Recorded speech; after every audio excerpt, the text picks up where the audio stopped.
Welcome everybody to the Stage 2 Tai Chi for Beginners Instructors Training Workshop.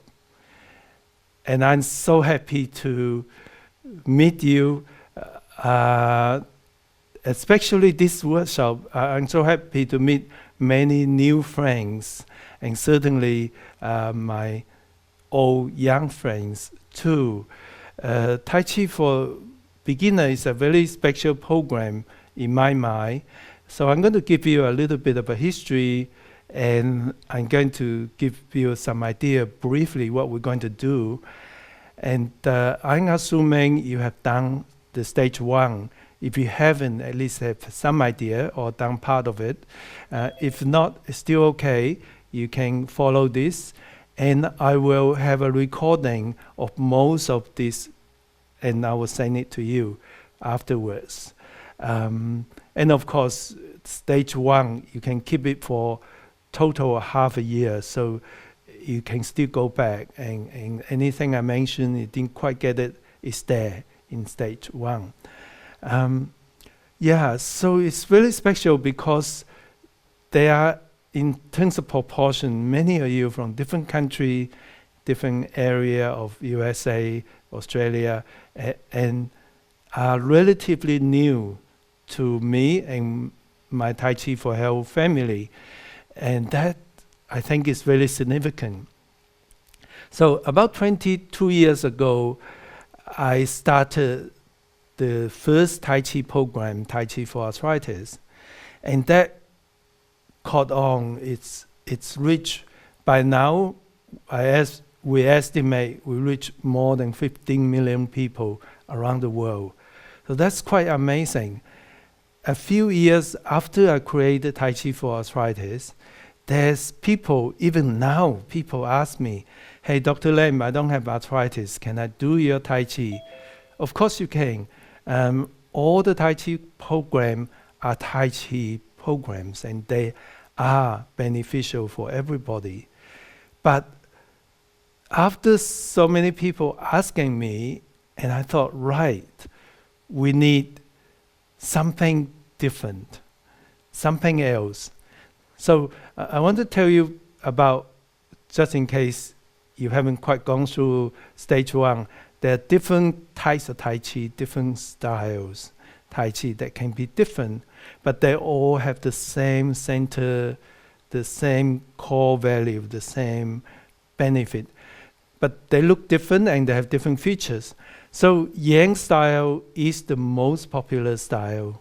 One of the reasons that Yang style is so popular was that Mr. Yang, who learned the more difficult style, he make it more easy to learn, but still have the Tai Chi key to make us healthy, to have that magical healthy effect.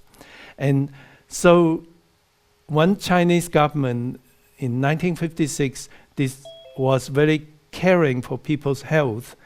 They got the Yang style expert together and they create the 24 forms, and that make the Yang style even easier and more accessible. The 24 forms now, since then, become the most popular Tai Chi in the world. Practically most people who does Tai Chi are doing the 24 form. So what we did is not just part of the 24 form, but it is a much more simple than the 24 form, and therefore it becomes even more accessible and easier for people to learn, and easier for us to teach as well. But the key of the success is what really makes Tai Chi work. What was the purpose of Tai Chi? What was the key effect of Tai Chi? The thing that makes Tai Chi so beneficial to us is because it improves the life energy within us. It improves the Qi, that life energy that every living being have. And the whole Chinese traditional medicine is work based on this concept of Qi, that the life energy circulates through our whole body, making us healthy. So all Tai Chis no matter what style, are really making our chi stronger, healthier.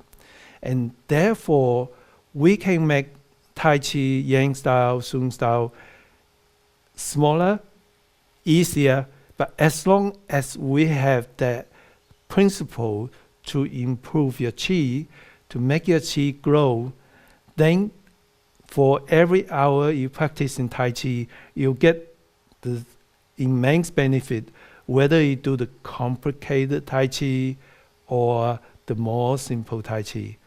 But of course, the good thing is you can continue on, if you like, to the 24 form.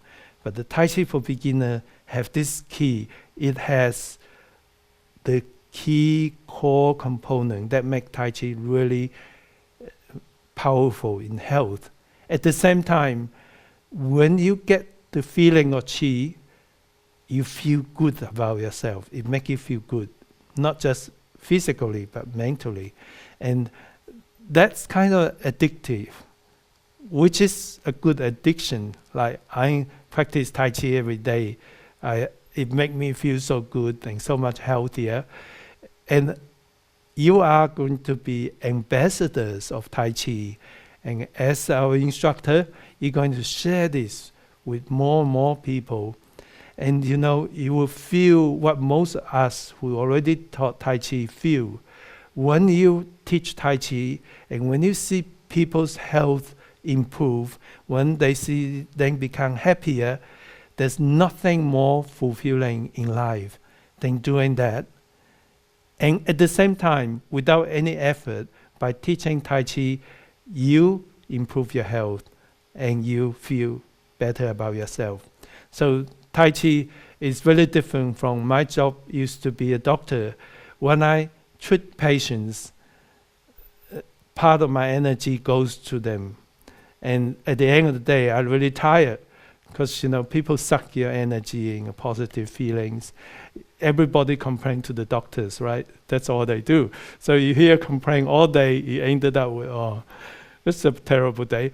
However, then I do my Tai Chi and I get better. When you teach Tai Chi though, you get energizing. And so I'm really glad. So anyway, with the Tai Chi for arthritis, when I went to YouTube, I checked. Now, Tai Chi for arthritis reached more than 15 million people. In YouTube, the first lesson is free for Tai Chi for arthritis. And we have 1,112,000 people. So it's more than 1 million people watch the first free lesson. With Tai Chi for beginner, which went to YouTube a few years later because it created a few years later, the free first lesson have over 9 million viewers. And we don't reach as many people as Tai Chi for arthritis. So there's something tells me that this program is different. It hasn't got the stigma of a condition, but it's still very good at healing. But that name is really what shows there are people out there, many people who want to learn Tai Chi. And maybe they want it differently, like doing it this way, or doing it through YouTube, doing it through the virtual platform. But certainly, once you learn this, you can also teach it face-to-face as well. It's a good complement.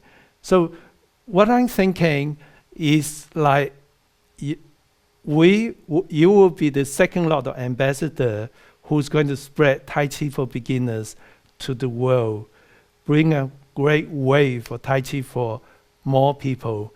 And you know, the world really needs Tai Chi. We're all affected by the pandemic. It affects all our life, and it takes away some life. But Tai Chi will help us, not just stronger immunity that's been proven by many studies, but also help us to be healthier, to be more positive, to able to cope with the emotional stress that comes to us. In fact, emotional stress is a way of life. And Tai Chi has helped me through all the stressful part of my life, and certainly helped me to become a better doctor, a better person. And I hope you feel the same. The more you do Tai Chi, the more you feel that subtle but powerful effect of Tai Chi will come to you. And now, when you teach, not only you share that, by teaching you improve your Tai Chi as well. So there's nothing more exciting and fulfilling for me than doing Tai Chi. So that's my welcome and my introduction. I'm going to introduce my colleagues who are all master trainers and who will help me. So then I will do the session, and then I split up into 10 breakout groups. And you'll be with one of my colleagues. There will be just a few of you, so you get a lot of very individual care from some of my wonderful colleagues who's so experienced in teaching and passionate in sharing. And I think you will enjoy their company. And I'll drop into your class to say hello. So we will have a group together, and then we have small breakout groups separately. And so we get to know each other, and you get to learn different things from us. So I'm going to pass on to Ernie, who's going to introduce my colleagues. Hello, everyone. Welcome to Dr. Lam's Tai Chi for Beginners virtual workshop. We say it's in real time because even though Dr. Lam may be in Australia, the rest of us are spread out across the globe. So welcome. Enjoy this workshop. You are all very well prepared. There are over 50 people that will be joining us. I would ask you to please go on mute. If you tap that little microphone at the bottom of your screen, when you are not speaking, we would like you to be on mute so there's no background noise and that we can hear everything that Dr. Lam has to say. There's also a little box on the bottom that says chat. You can communicate with Pat and me at any time by putting in your questions or comments, and we will try to watch that as we go along. Okay, so enjoy the day. It's going to be a long day. I hope you all received the outline, the plan, the lesson plan. So follow along with that. We will try to stick to that. You will have 2 breaks, tea breaks, one in the early part and one in the later part, and you will have a dinner or lunch break somewhere in the middle. So enjoy, and we look forward to meeting each one of you. Okay, I would like to introduce the facilitators, and I am going to start with, let me get going here. I am going to start with Beverly.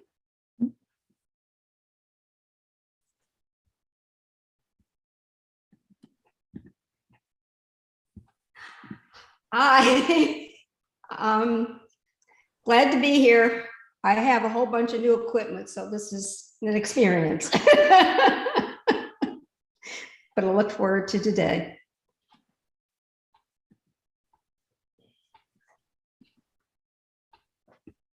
And next we have Bill Pickett. Hey all, how are you today?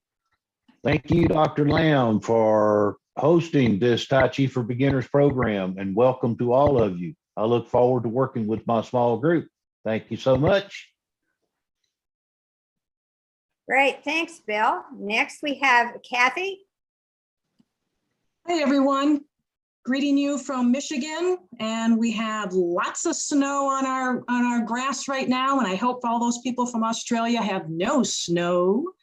And I'm looking forward to seeing everyone in my small group, and it's great to see all your faces right now, and we'll have a great time today. Thanks, Kathy. And now welcome to Darcy. Hello, everyone. I'm really excited about being here today with you all. I'm from California.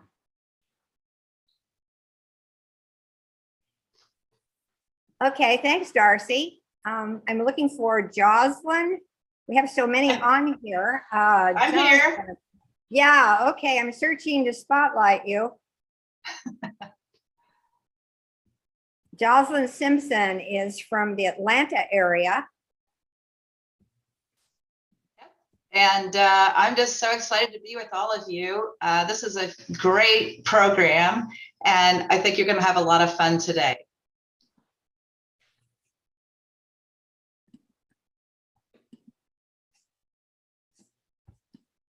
Okay, now you can meet Jocelyn. Hi, Jocelyn. Sorry, I couldn't find you to spotlight you, so wave. Hello.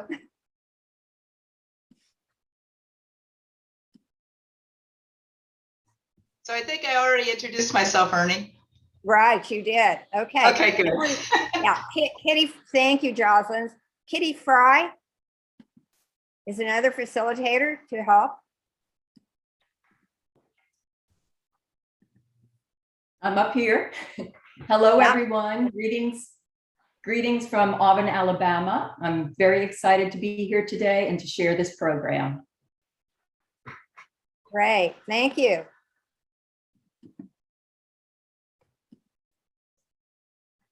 So our next facilitator is Megan Bryant. Hello, everyone from Virginia, the East Coast of the US. I look forward to meeting everyone, enjoying the Tai Chi for beginners and all of its different facets, and enjoying this different way of approaching Yang 24. So looking forward to the small groups. Thanks, Megan. And Pat. Hi, I'm Pat Lawson here in South Florida. We're enjoying really nice weather right now. And I'm so excited about this program because I first began my Tai Chi journey in traditional Yang style, and it's a bit challenging. I was so happy the first time that I learned this whole new method of teaching it, making it so much more accessible. So excited to share it with you. Okay, thanks, Pat. And now we have Richard Link. Greetings, everyone. I'm Richard Link from Memphis, Tennessee, and this is a great program, and I'm excited to work with everybody and share this with you. Thank you. Thanks, Richard. Okay, I believe that's all the facilitators, with the exception of Master Trainer Lorraine Duvall. She'll be joining us in about an hour. We'll introduce her later. So Dr. Lamb, it's your turn if you would like to take over from here. Thank you, everyone. Have a good time. Thank you, Ernie. Yes, Ernie doesn't require any introduction. She certainly talk to everybody and help everybody. And she's in my workshop team. And Pat Lawson is the manager of my USA workshop team. And all the master trainers have years of experience in Tai Chi, and they've been going through a lot of training experience in teaching and training instructors. So in the Tai Chi for Health community, we don't really have a hierarchy system. We all part of the family, but our jobs are different. The master trainer's job is to train instructors, and the senior trainer's job is to assist and also to help developing skill. But everybody is the same. Our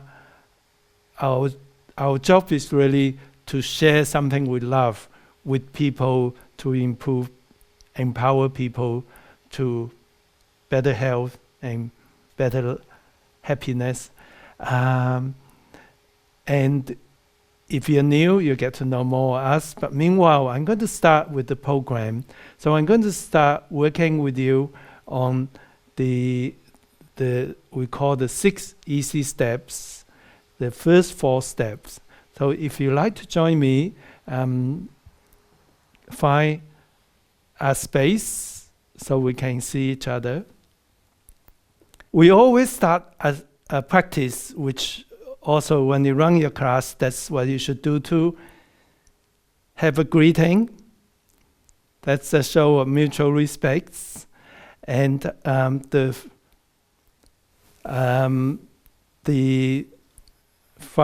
fifth means building inner strength.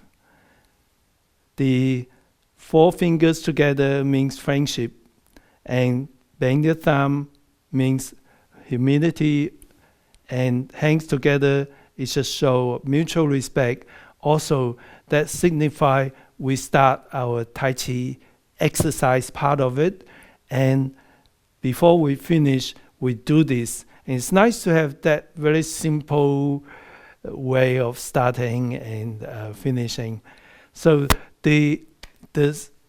of course, in case you haven't quite remembered the 6 steps, the first step is warming up. So we walk around to just loosen up the body.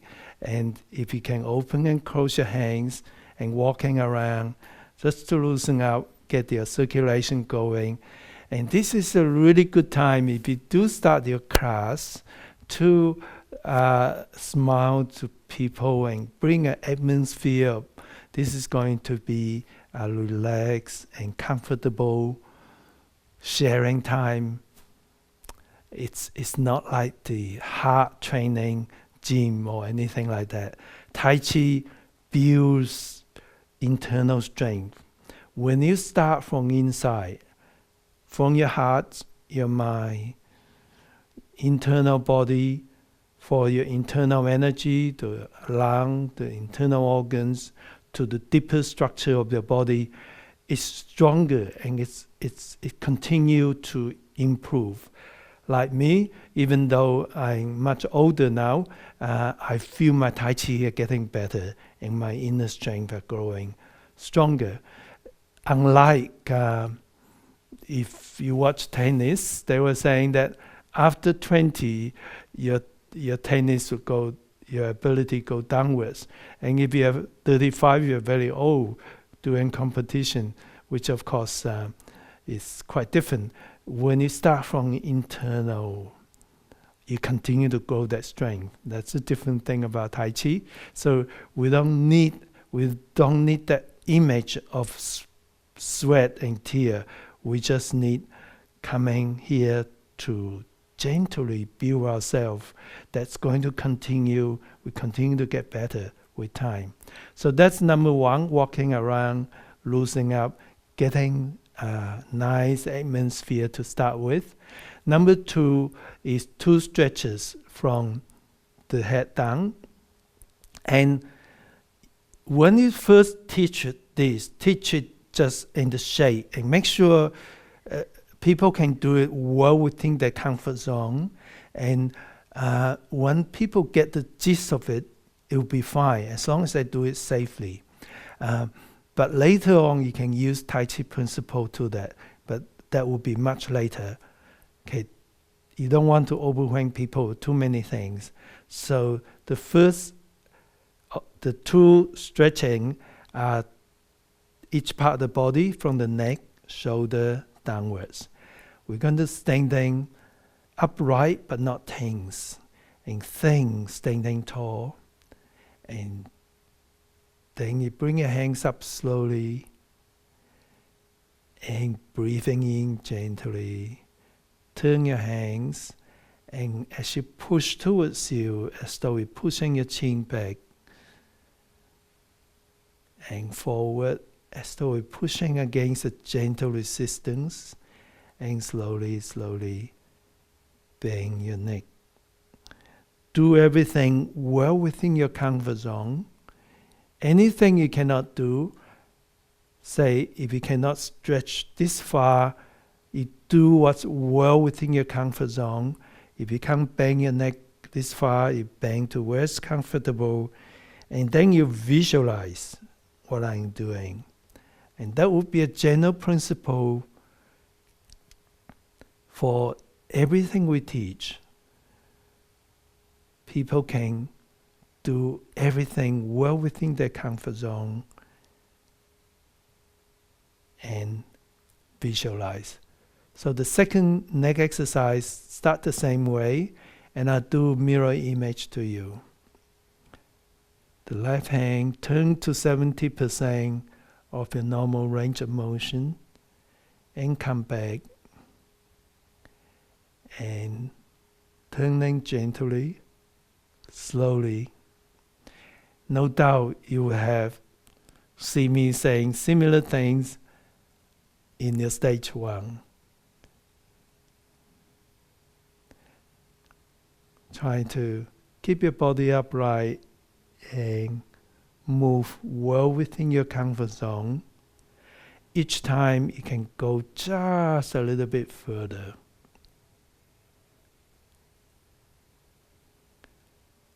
And never do jerky movements. Do everything slowly, smoothly. And then we're going to move down to the shoulder. Again, standing upright, roll your shoulder very, very gently, very subtly forward 3 times. And then backwards 3 times.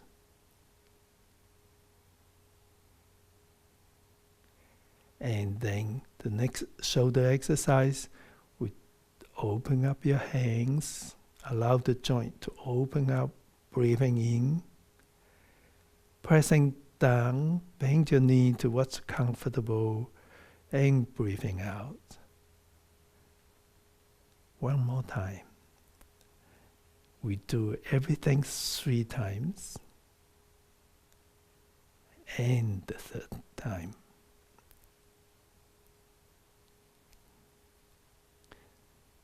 Then we're working down to our spine. With the spine, you really need to exercise that visualization. When you visualize your spine being stretched like this. And we're going to start with as though we're carrying a ball. And bring the bottom hand up. And gently, as you gently stretch, you visualize you stretching your spine, but still keep your elbow slightly bent so you're not overextend yourself. Come back, changing hands and breathing out. Come back again.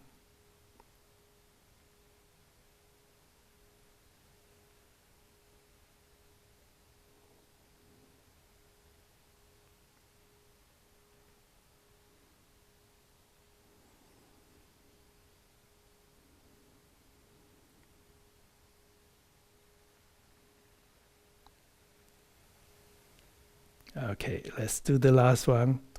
And if you forgot you did 3 or not, just do another one. No harm doing a bit more. And then we're going to move on to the next. That is carrying a ball. And I'm going to mirror image to you so that your left hand should be on top. Then turn your body slightly to your left. Only slightly. And then change your hands and turn to the other side. Now, don't turn too much, otherwise you twist your back, and that's a high-risk movement. This is to connect your palms to your dantian so that you only just turn a little bit to train your. The dantian is an area 3-finger breadth below your belly button.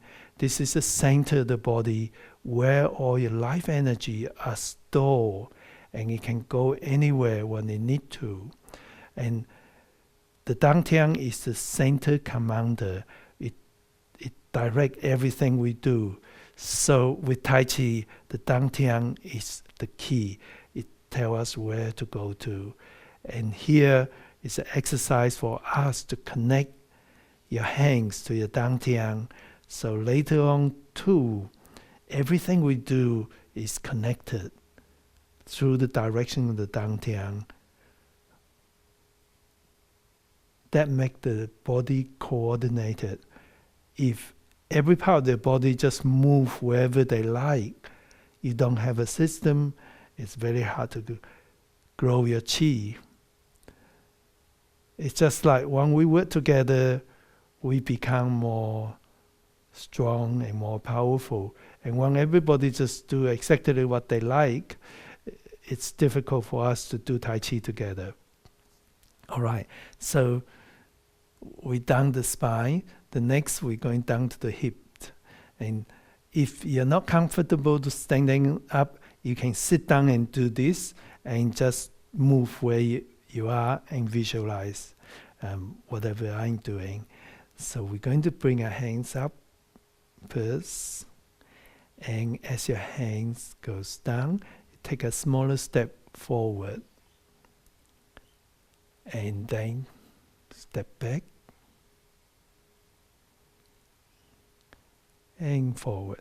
Now, anytime you feel uncomfortable, you can take a smaller step or have a rest in between, like having a little rest here and forward. And then we'll change our feet.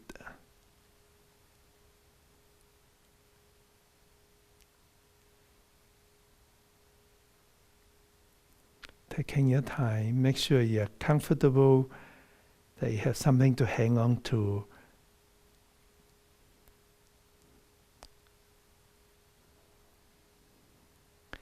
The next, we're going to bring our hip to one side just to make it more interesting. Imagine there's a wall to the side and your hands are gently pushing on the wall. Bend your knees and just let the other foot stretch out. And the same thing with the other side.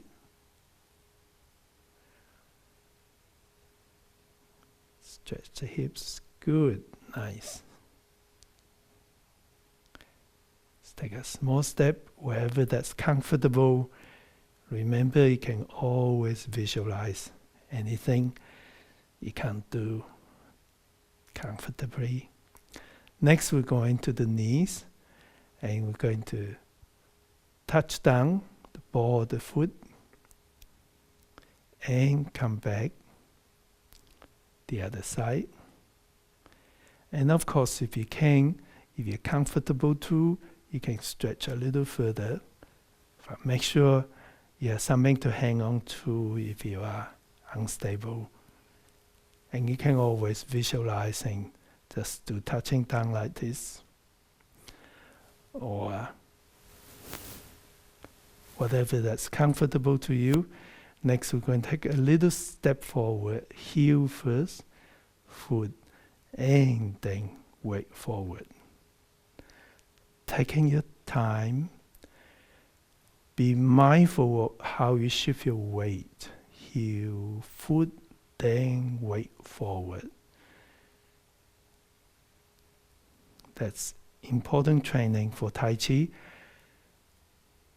Mindful of your weight.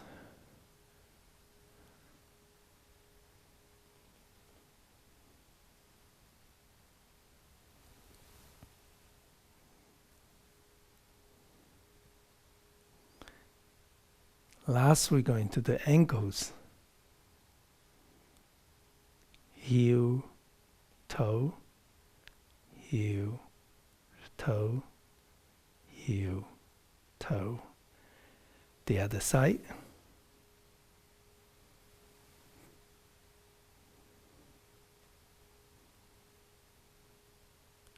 And we're going to do slightly in and out.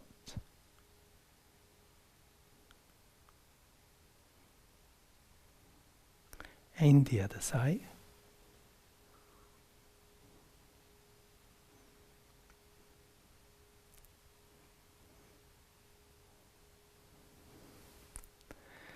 Have a little shake. So that is step number 2.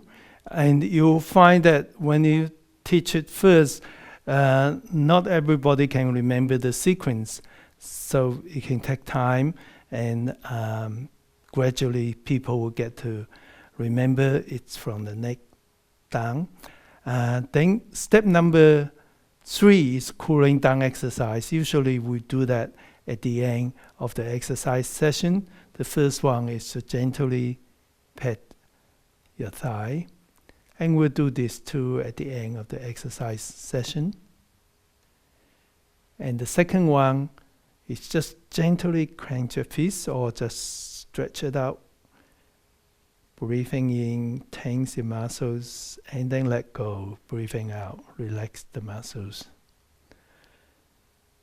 Tense, and let go. And one more time.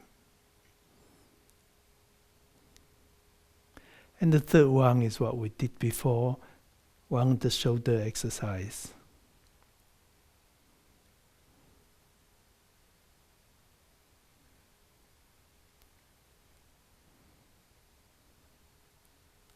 And the last.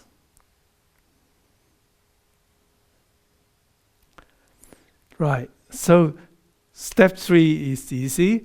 The first 3 steps, gradually, when people get used to it, you can put more Tai Chi principle into that.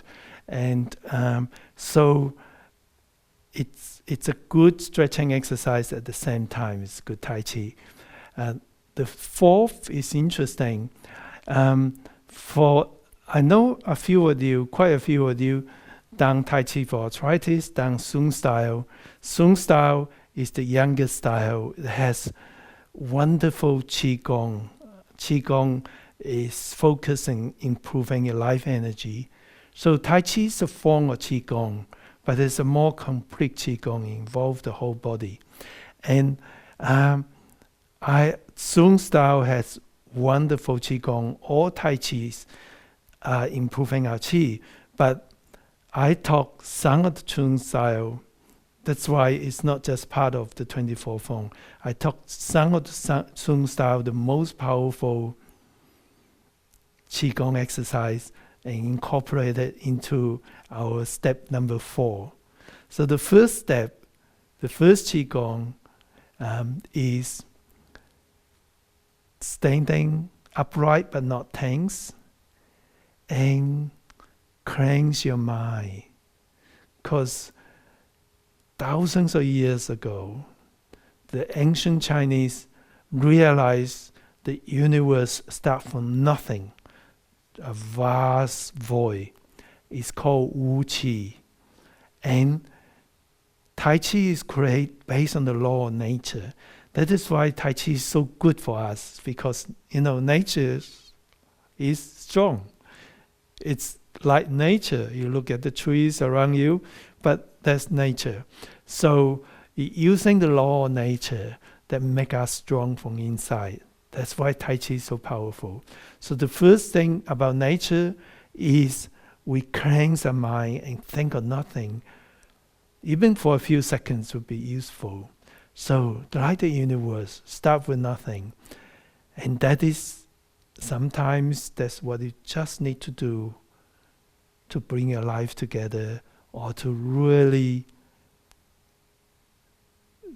do something good. Sometimes you need just to zoom off, cleanse your mind. And that is the first Qigong. The second one, from the vast void, all of a sudden, the universe, the whole universe just exists, just came.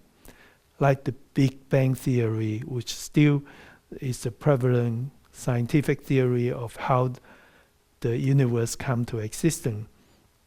Suddenly, there's this infinitive universe around us. And here is the Tai Chi pose. So from nothing, we bring our hands up and bend your knees to what's comfortable. And here we are feeling right here, from thinking of nothing, we're now part of the world. Being here, being mindful of where we are, and being mindful of the vastness of the universe. And in a way, we are the universe. What you feel is the world. Without you, there's no world. So in a way, we are here. Being mindful is being part of the universe.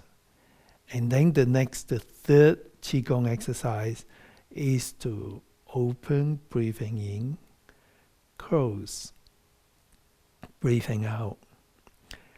And you will notice that I work on the Dantian breathing, which is a very important part of Sun style Tai Chi. It really improves your Qi, and you can use that Dantian breathing anywhere throughout your Tai Chi movement.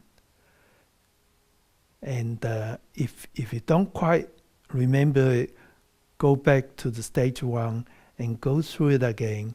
And this is something I do all the time, using your Dantian breathing exercise. So that's number 3 Qigong.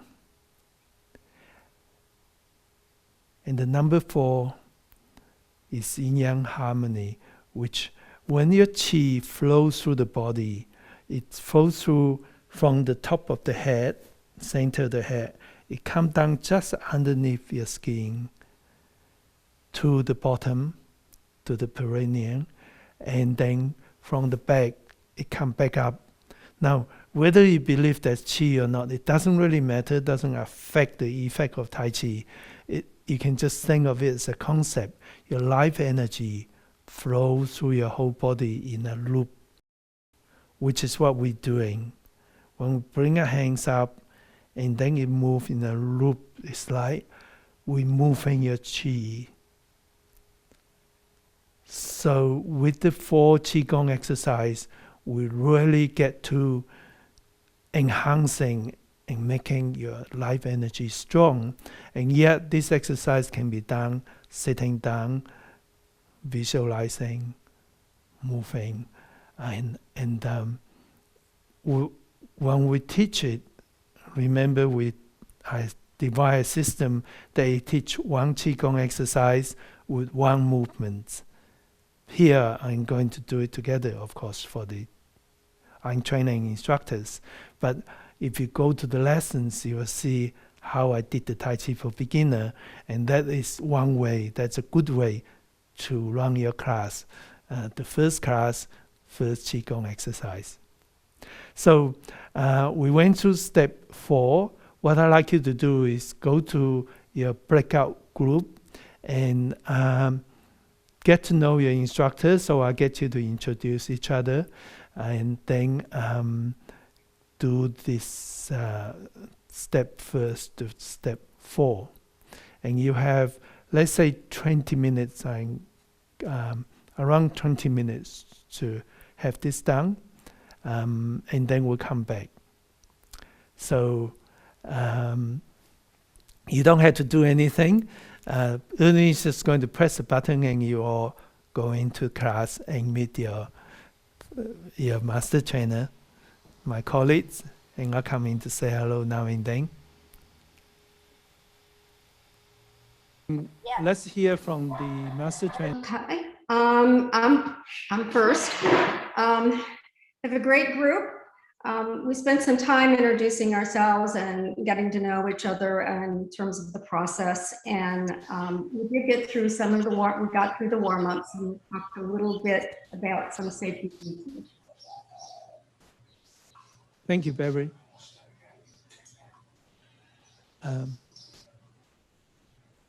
Bill will be next. Hey there. And again, thank you so much to my group of people. Whoa, is that me? That's you. Something was wrong with the picture, but anyway, thank you so much. Oh, there we go. I'm here. People in my group from all over the world, from Scotland, from the UK, from Minnesota, no doubt. Those are places that's just totally foreign to me. But anyway, great group of people. The main concept that came out of our discussion and our practice was the simplicity of these 4 Qigong movements. How simple they are, but yet how powerful for the movements and the feeling that they actually give you when you do them. So again, very good group of people. Enjoyed the practice. We have, I thought I was going to be outnumbered by the Australians, but then Diane popped in from the US. So I was going to ask him all kinds of questions about Australia, but I just didn't have time. What we did do was we worked on the warm-ups, and we worked on some tips that can help us through the warm-ups and into our forms. So we did a great job. We'll work more on that later. Darcy? And that's it. Thanks, Kathy. Darcy? Thanks, Kathy. Yes, we each got to have a turn leading the Qigong. And what sweet thing to hear how it was unanimously how everyone got so much out of doing stage 1. What a blessing. It really, really opened their eyes to things they hadn't seen before. So I'm excited. Great, wonderful. Thank you. Jocelyn? Hi. Well, we had a really good time, and I was so pleasantly surprised that everyone in my group is very experienced and seasoned and have been doing Tai Chi for a while. So we saw that we were running out of time and started right with the Qigong and then moved on to the warm-ups, a little reverse, but I'm glad we did. It's a pleasure to work with them. Great. Wonderful.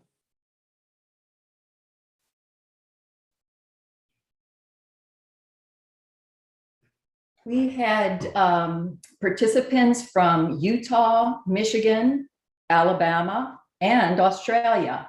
And all of them have some experience, which was wonderful. And the thing that came up to me is how the verbal cueing is so important and keeping it simple enough for people to follow at the beginning. I was very impressed by the verbal cueing that was used. So great job.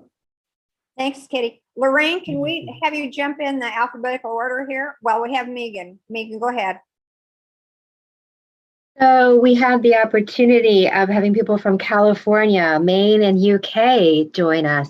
And one of the things that was mentioned of why would you come to this program? Why did they want to join this one?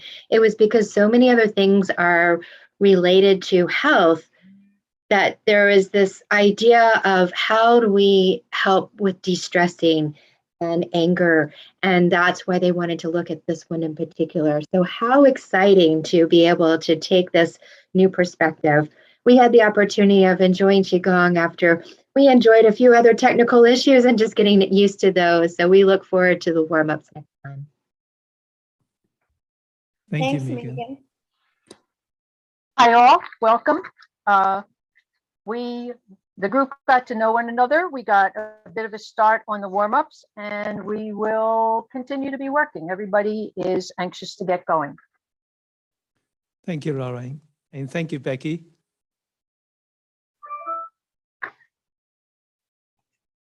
This is Pat. There's a lot of depth in the group, which was great. And we talked a little bit about how we've all done other Tai Chi, and we talked about how great this method is, and it's so great to simplify it because it's hard to learn Yang style just by following the leader, yet that's how it used to be taught. So that was great. We saw that the time was running tight, so we did go over the 4 Qigongs and ran out of time, but we're looking forward to the rest of the day. Thank you, Pat.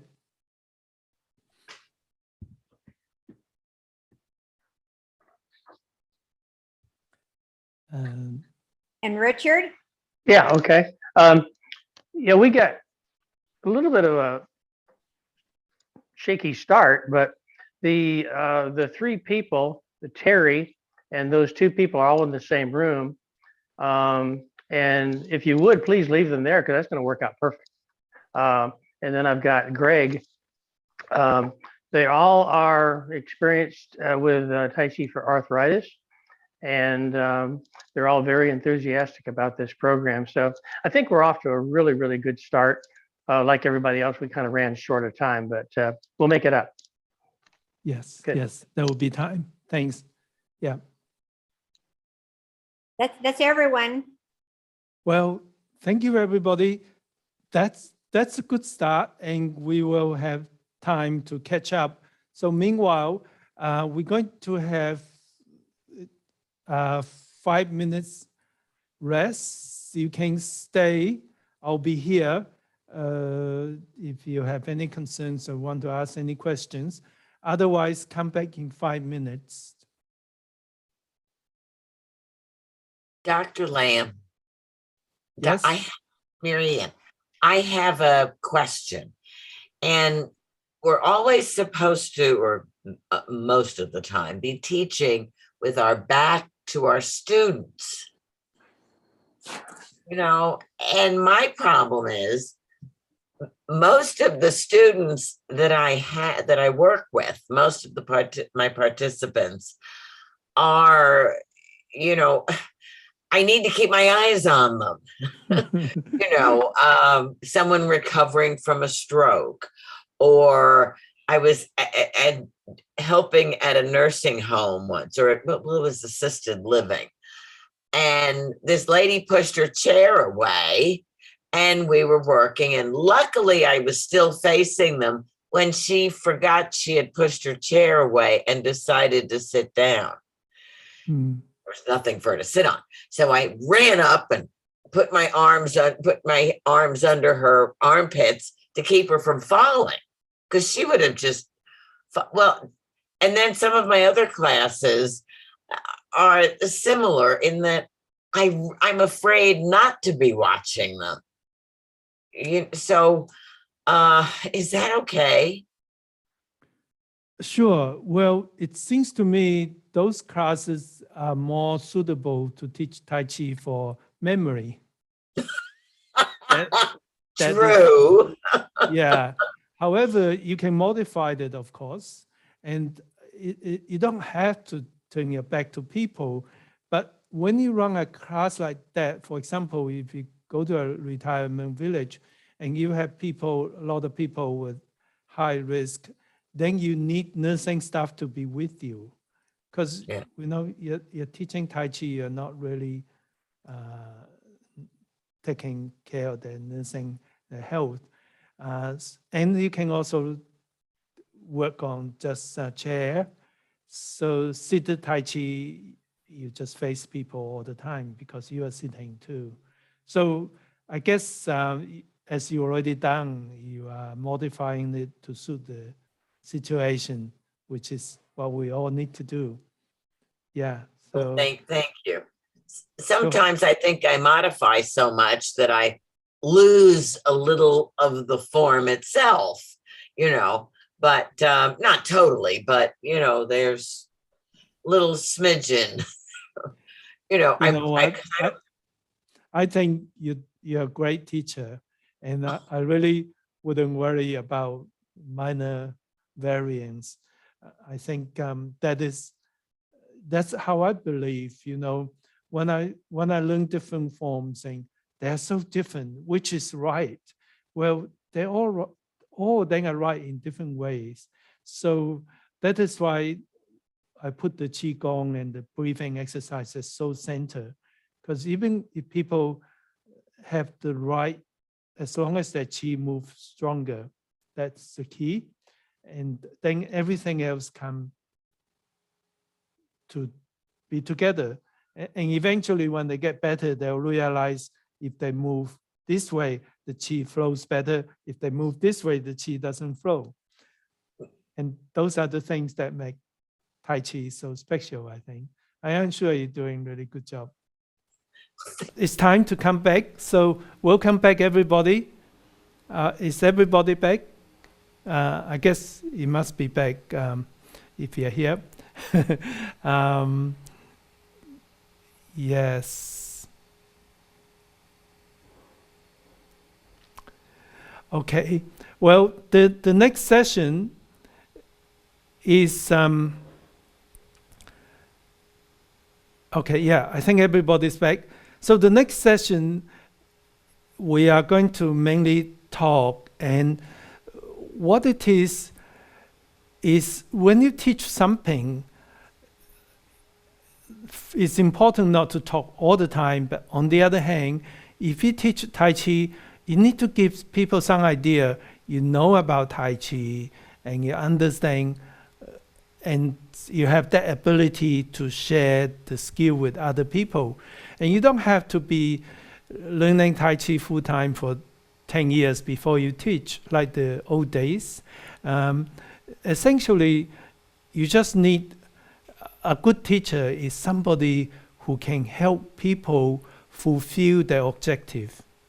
One of my friends, her husband is a coach, and he coached national champions for windsurfer, and he doesn't know how to windsurf. So think about that. So with Tai Chi, we really need to know the movement enough to teach, but you don't, especially Tai Chi for beginner is segmented into a very nice teaching system. So you need to learn the movement, you need to know, but after that, the teaching method have a lot to do with how to share. And so you don't need to be an expert on Tai Chi. I mean, if you are really enthusiastic like me, then you spend 47 years study, reading about Tai Chi, practicing Tai Chi, and travel around the world, going back to China to learn from some of the best experts in the world. But you don't need to do that to be a good teacher, because you just need to know the key of what Tai Chi is about, which is again in the stage 1, and then it's important to know the feature of Tai Chi for beginner, which I talk a little bit about that early on. And what is really important is to have some idea, how does this help people? How does Tai Chi for beginner help people to be healthier and make them feel better? So, because most people come to Tai Chi to learn Tai Chi to have a better quality of life, to have enjoyment, to have better exercise. And so you want to have some idea why it works. So this is what we're going to do. This time you have 30 minutes. I'm going to just, we go to the rooms, and then you have a discussion on what is Tai Chi and what is the feature of this program. And then you're going to have a discussion group to come up with the 3 most important ways Tai Chi for beginners work. But meanwhile, before you go, your master trainer will sort of explain to you what to do. First, a discussion. Second, then you have a group to discuss what are the 3 most important reasons it works. But meanwhile, if you have any question before you go to your breakout group, would you like to just raise your hands? You know how to raise your hands at the bottom? There's a thing called reaction. And if you click that, like see in the left-hand corner, I raise my hands to show you how to do that. You can do the same. Or you just wave to me if Ernie or me sees you, and then unmute yourself, and then you can ask questions. Okay, Terry, go ahead. In this part of our discussion, or when we do have our discussions, will we end up discussing kind of, I know you talked a little bit about the one section, the Qigong section would be good to do during your first class. Will we kind of talk about that either in our breakouts or during this kind of, maybe a class or starting structure of the classes for us teaching? Well, when you run a class, if you remember my lessons, lesson 1 would be something like how you would run a class. I didn't say very much. If you go to my lesson 1, when you go through the stage 1, you don't say too much at all. You don't overwhelm people with lots of information. And in the discussion, we just a general discussion to see how much we know and what we like to know about Tai Chi from learning. So your master trainer will be guiding and give you ideas what you do in the class. Sure. Anyone else? Are we ready? Yeah, you can ask the master trainers, and then when we come back, we still have time to talk among everybody. So Ernie's going to press a button and saying you back to your breakout room with the master trainer. I'll come over to say hello. You're focusing either on the stepping first. So it went in the parts. And, you know, it's like what Larry said, I've attended classes where everything's going all at one time, and it's hard to realize that. But it went from baby steps and just went on. So I thought that was a great way to learn for me. I thought it was great. Good job. Thank you so much. Caroline. Yes, I think that this particular program makes the 24-step quite accessible, because if you go to try and learn 24 steps from nothing, I think a lot of people could be put off very easily. And I like the way that we have foundation movements and the Qigong, which again, people can actually grasp more easily than the very complex movements with the turns. So I'm very much in favor of this Tai Chi for beginners as a standalone on its own. I mean, it's enough for some people, but it's also a great introduction for people that want to then progress. Great job. What a summary. Paul, I cannot narrow this down to 3. You're just going to have to take all 5 of these opinions because they're all so good. Yes, David. Excellent. Hi, Dr. Lam. Hi, Darcy. How are you doing? We're doing great. We're just doing the brainstorm right now, and Marty is our scribe. Great. We've got a good list going, but I don't think we're ready to vote yet. Okay, sure. Still time. Yeah, we're doing well in time. So far, we have confidence in empowering people. Tai Chi empowers people to improve their own self-confidence, their self-esteem, improving balance, strengthening, particularly the feet. One person said they felt like they had fewer near falls after doing Tai Chi, improved range of motion, and people are learning to better understand where their weight is as they— Weight transfer, yeah. Yes, good word, weight transfer. Weight transfer. Good, you're doing well, Marty. Any questions for Dr. Lam? Well, we've got him. That's good. Fantastic. You're doing well, Darcy. Oh, they're doing great.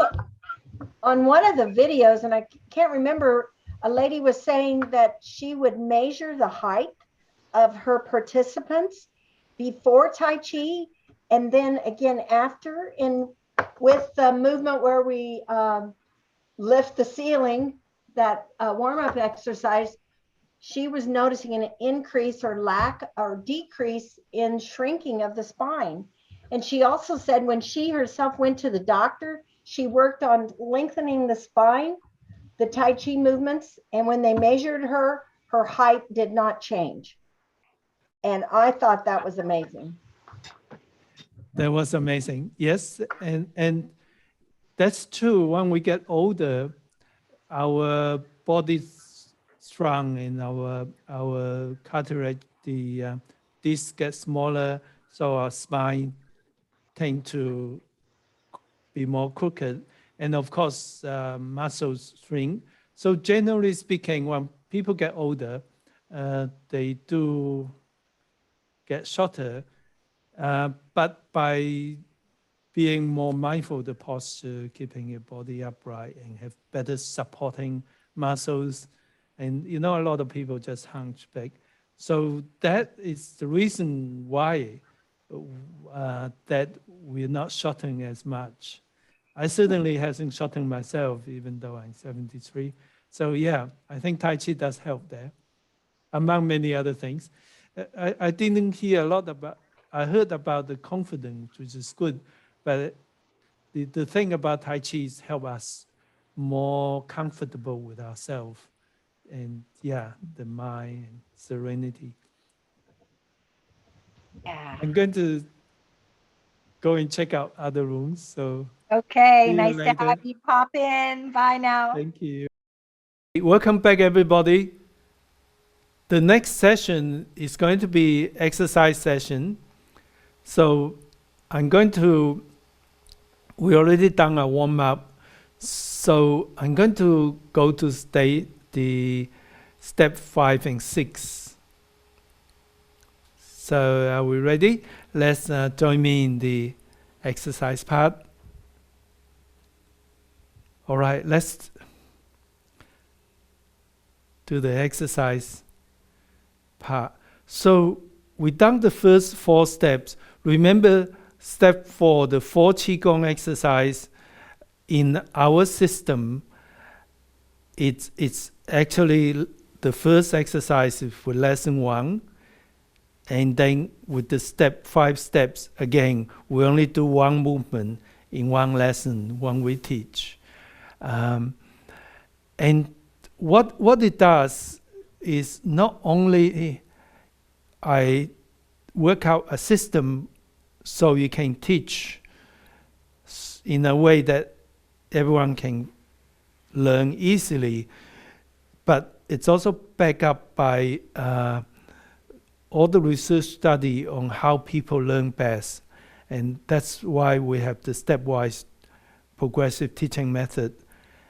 And remember, this is a instructor training workshop. So we talk about the method, we group things together. But when you teach my lesson 1, lesson 2, a reasonable model for you to follow.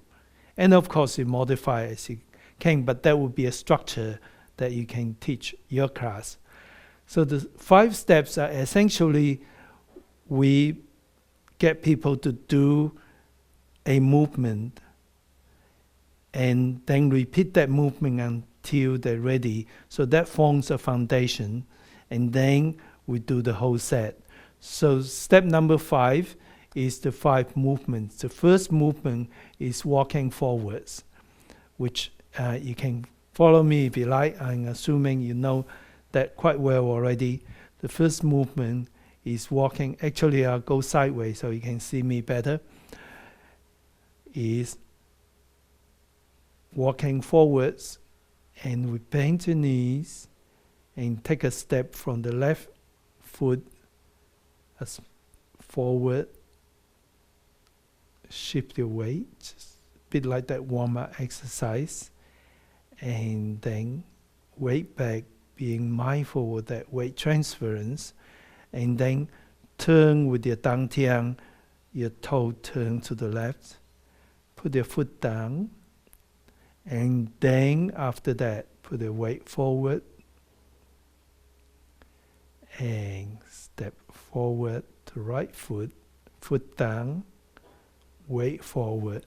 The training of foot down and weight forward is really the key of Tai Chi in training our mindfulness of balance. That's why Tai Chi has been proven should be so effective in fall prevention. Is that everything we do in Tai Chi, it's about balance. Balance nicely, and then that continue. So when you teach your lesson 1, you can do 3 of each side. Your participant can go back and practice all the 3, and you can continue. But the thing is not to overtire yourself. So when people feel they're done enough, a bit uncomfortable, you can stop. And remember, the online lesson, the video, the lessons that's available to you, they're also available separately by a DVD or by online lesson to your participants. So they can practice. If they come to your class 1, they don't remember, they can practice using a DVD or the online lesson. If you do an online class, easier for them they can just buy the online lessons from the online lesson site. So that's number one. So once you get the stepping and your body weight transfer right, the next we will do the parting while horses mane will be the next one. And later on, I'll go back on to you later on. Later on, we'll be showing you how to teach the system. But meanwhile, let's just do a couple of movements.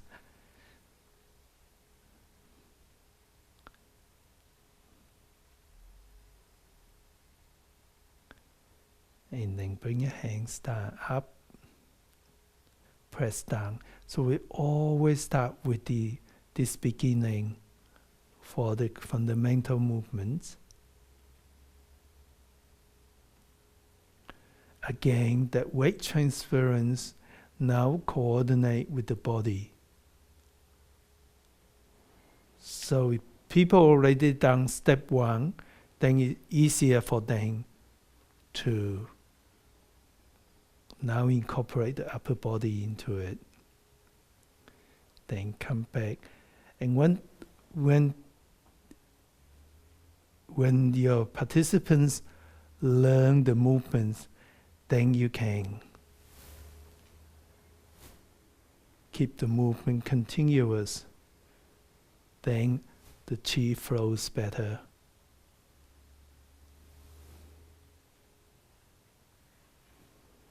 And after usually 3 repetitions, you can finish nicely. So this is one of the systems that we create. So not only is easier for participants to learn one thing at a time, practice on that fundamental movement, it also makes it easy if people were to join your class later, if they miss something, they can learn from the DVD, the online lesson, but and then they can still join your class. Let's say they join you when they do class 3. Next one will be brush knee. So anyone can just come and join you and catch up with the ones before with the online lesson. So this way, it allows you to take in participants in the middle if you have 2. That's the next.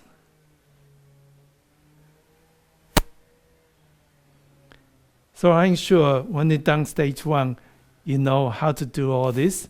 When you go to breakup group, you can do that together with your master trainers. So the 4th one is essentially walking back. Remember, we have walking forward. Now we're going to walk back. And walking back is much more challenging.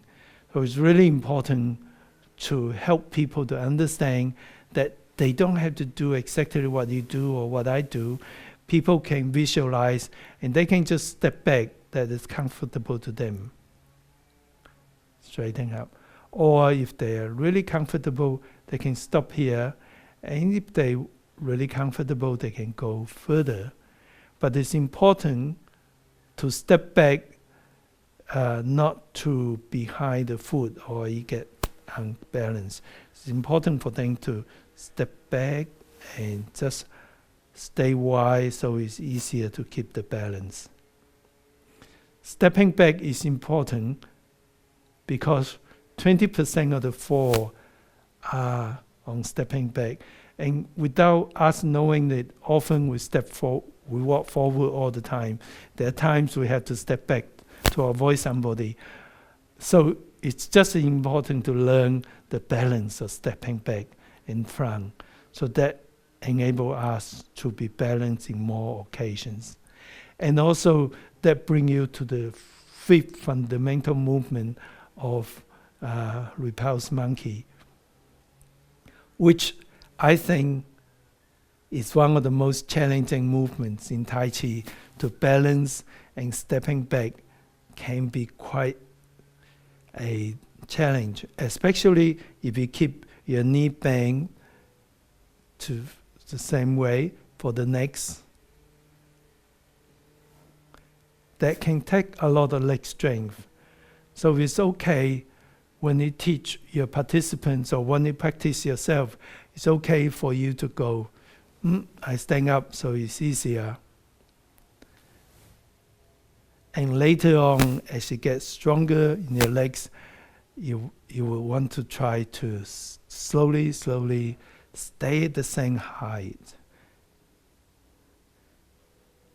But take your time to do that. When you step in the same height, you realize that just takes quite a bit of leg strength, and that's really wonderful to grow your leg strength. But it takes time, and it's important to teach with all the safety features that I mentioned in my online lessons and in part of the stage 1. Take your time to teach that, and important to tell people how to do it safely. So that is the 5 steps, which I assume you know really well. But you haven't, of course, you can always go back to the stage 1. Let's do step 6. Step 6 is join everything together.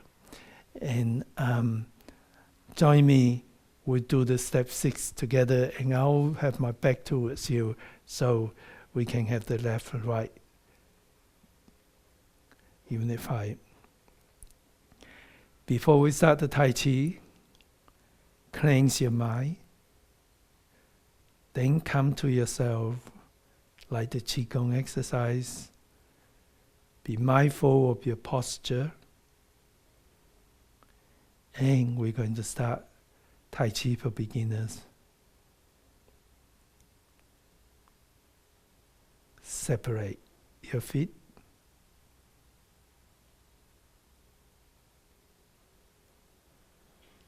Bring your hands up.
So the other feature that you are aware of is this is part of the 24 form Tai Chi set, which is the world's most popular Tai Chi forms. And when you do the 24 form, you start from here, You go over there like what we did. This is exactly what we did at the beginning to the Tai Chi for beginner. And then to continue the 24 form to here, and then back to here and finish. So in terms of distance, you cover half of the 24 form. But in terms of technique and movements, you probably do something between a third or a quarter of the 24 form. But the features and the things that really work about Tai Chi, the weight transference, the Chi, the energy, and all the essential things that make Tai Chi magical in its health-giving effect, in the exercise effect, all your joints and bodies are exercised. It's all there. So in a way, people can just do Tai Chi for beginners and continue to develop their Tai Chi and continue to get as much health benefit as they wish to. However, they can choose to move on. Then they already have very good foundation to extend. So that is why we take so much time to develop the Tai Chi for beginner, so people don't have an excuse anymore. They don't have the excuse that I haven't got a medical condition. I can do that. On the other hand, it's designed so safe, even if they have medical condition, they can also use it to, provided they're taking the precautions as you have learned from stage 1.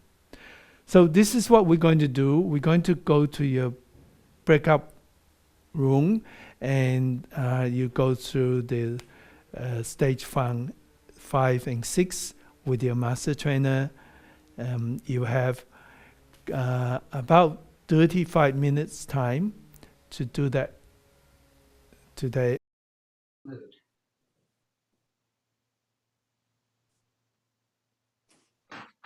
Great.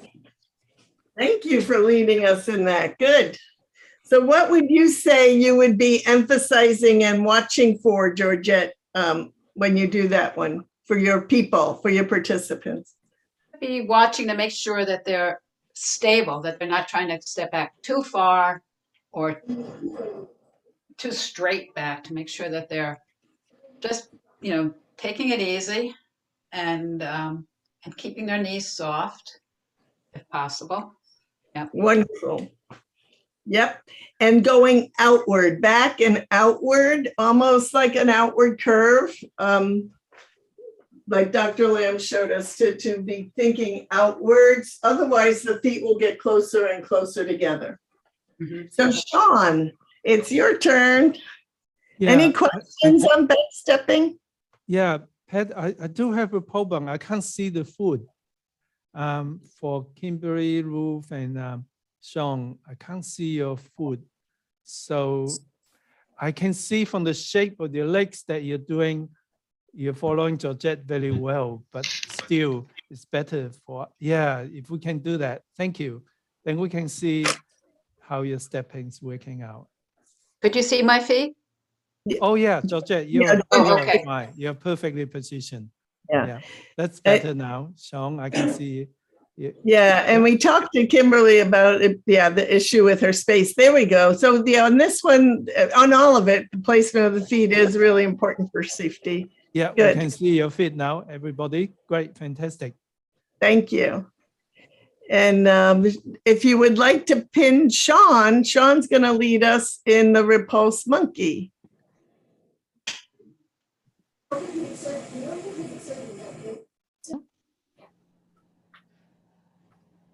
Hey, Megan, how are you doing?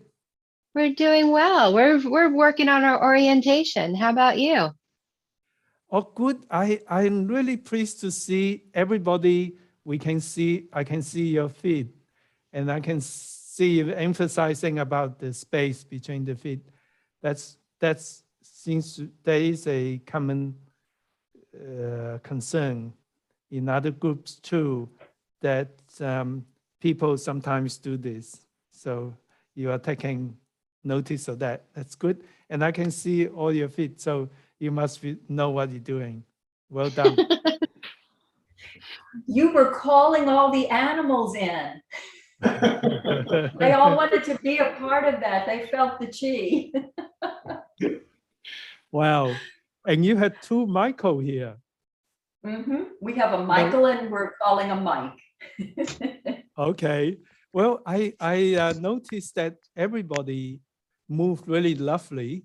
And also I can see your whole body, your feet, and they all have good separation of the feet. So you have a very good group here, Kitty. Yes. I think they can just look after themselves. Shiny Nice. now, but now we're going to step back. So when we get to the point where you're off camera, now we're going to step backwards, right?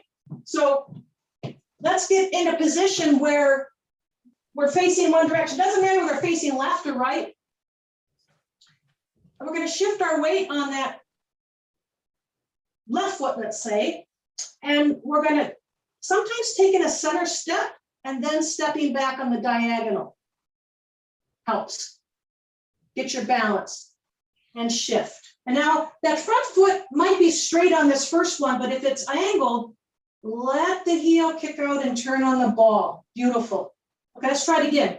Come into a center stance and step back, not toe to toe or toe to heel. Make it wide, foot flat. And as you shift back, let that heel and that whole body straighten out the foot. Beautiful. Let's try it again. Maintain that nice balance and upright. Beautiful. When you do the punch out, 70%, practice it right there. 70% of your weight goes onto that leg in the second knee stretch. You look down, you should see some of your toe. So you can practice that right there. Make sure you're participating. Okay, welcome back, everybody. Let's start with, I think, Beverly, you're the first. Okay. Yes, it was a great practice session. One of the things that we did talk about, and because it's a safety issue, was stepping back and making sure that when you're stepping back, that there's enough distance between the 2 feet so that you're stable. And so we practiced that just a little bit. Jen brought up one thing about knowing when to breathe with all of the movements. And one, I said some of that I, at least personally, have found it automatically comes as you become much more comfortable doing the movements, and you don't even have to think about it. Great, thank you. Oh gosh, there were so many good things in our practice. I don't even know where to begin. We went through all of the fundamental movements. We practiced the stepping, the parting horse's mane, spent some time on the transition movements, moving into the others, and then just had some really good practice. A lot of people, I don't think everybody got a chance to lead, but it was a very good practice. We also focused on some of the more basic things about the rear heel staying on the floor, the stepping back and crossing over, as Beverly said. So some issues like that. So it was a good practice session. Good, fantastic. Next. Okay, we got through most of the fundamental movements, and we also talked about that center step, stepping backwards, making sure that you're not stepping toe to heel wide like on railroad tracks. In fact, we spend a lot of time on the bow stances, giving them an analogy of railroad tracks, so we're not heel to toe, so heel to toe. We really worked on some good things, had some good questions, and we're raring to practice some more later on. Thank you, Katie. Great. Hello, each one of our participants got to lead one time.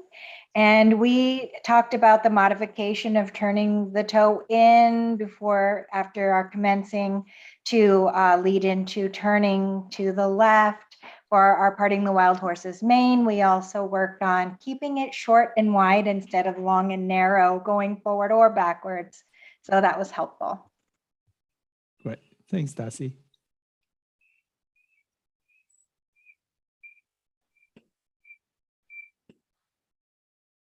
We had a really good practice session. Everyone took turns leading all of the foundational movements.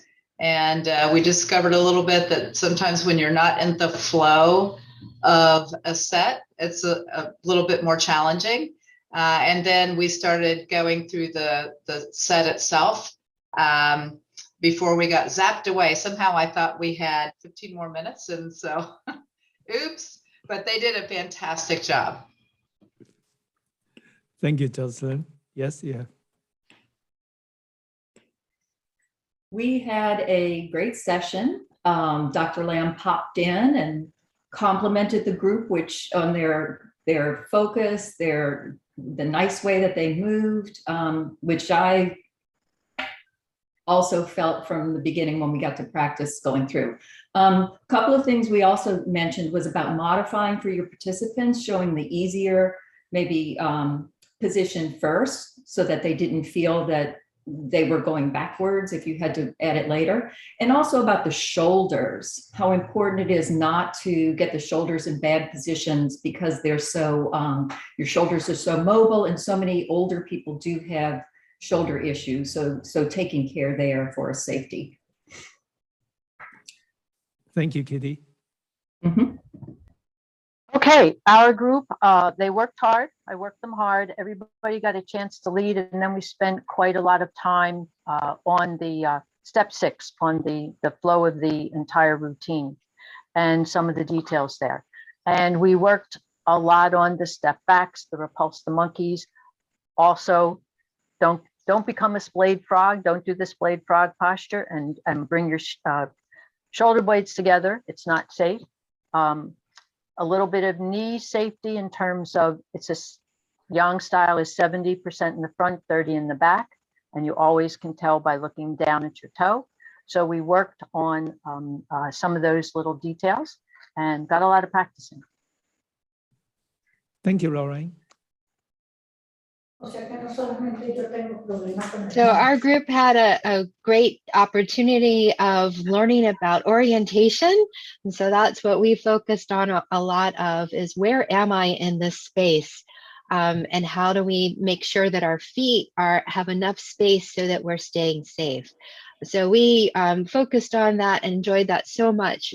We didn't quite get to repulse monkey, so we're going to have to make up some time there, but we did a great discussion of where's your toe and where's your orientation, where are you going? How much space do we have for safety? Okay, thank you, Megan.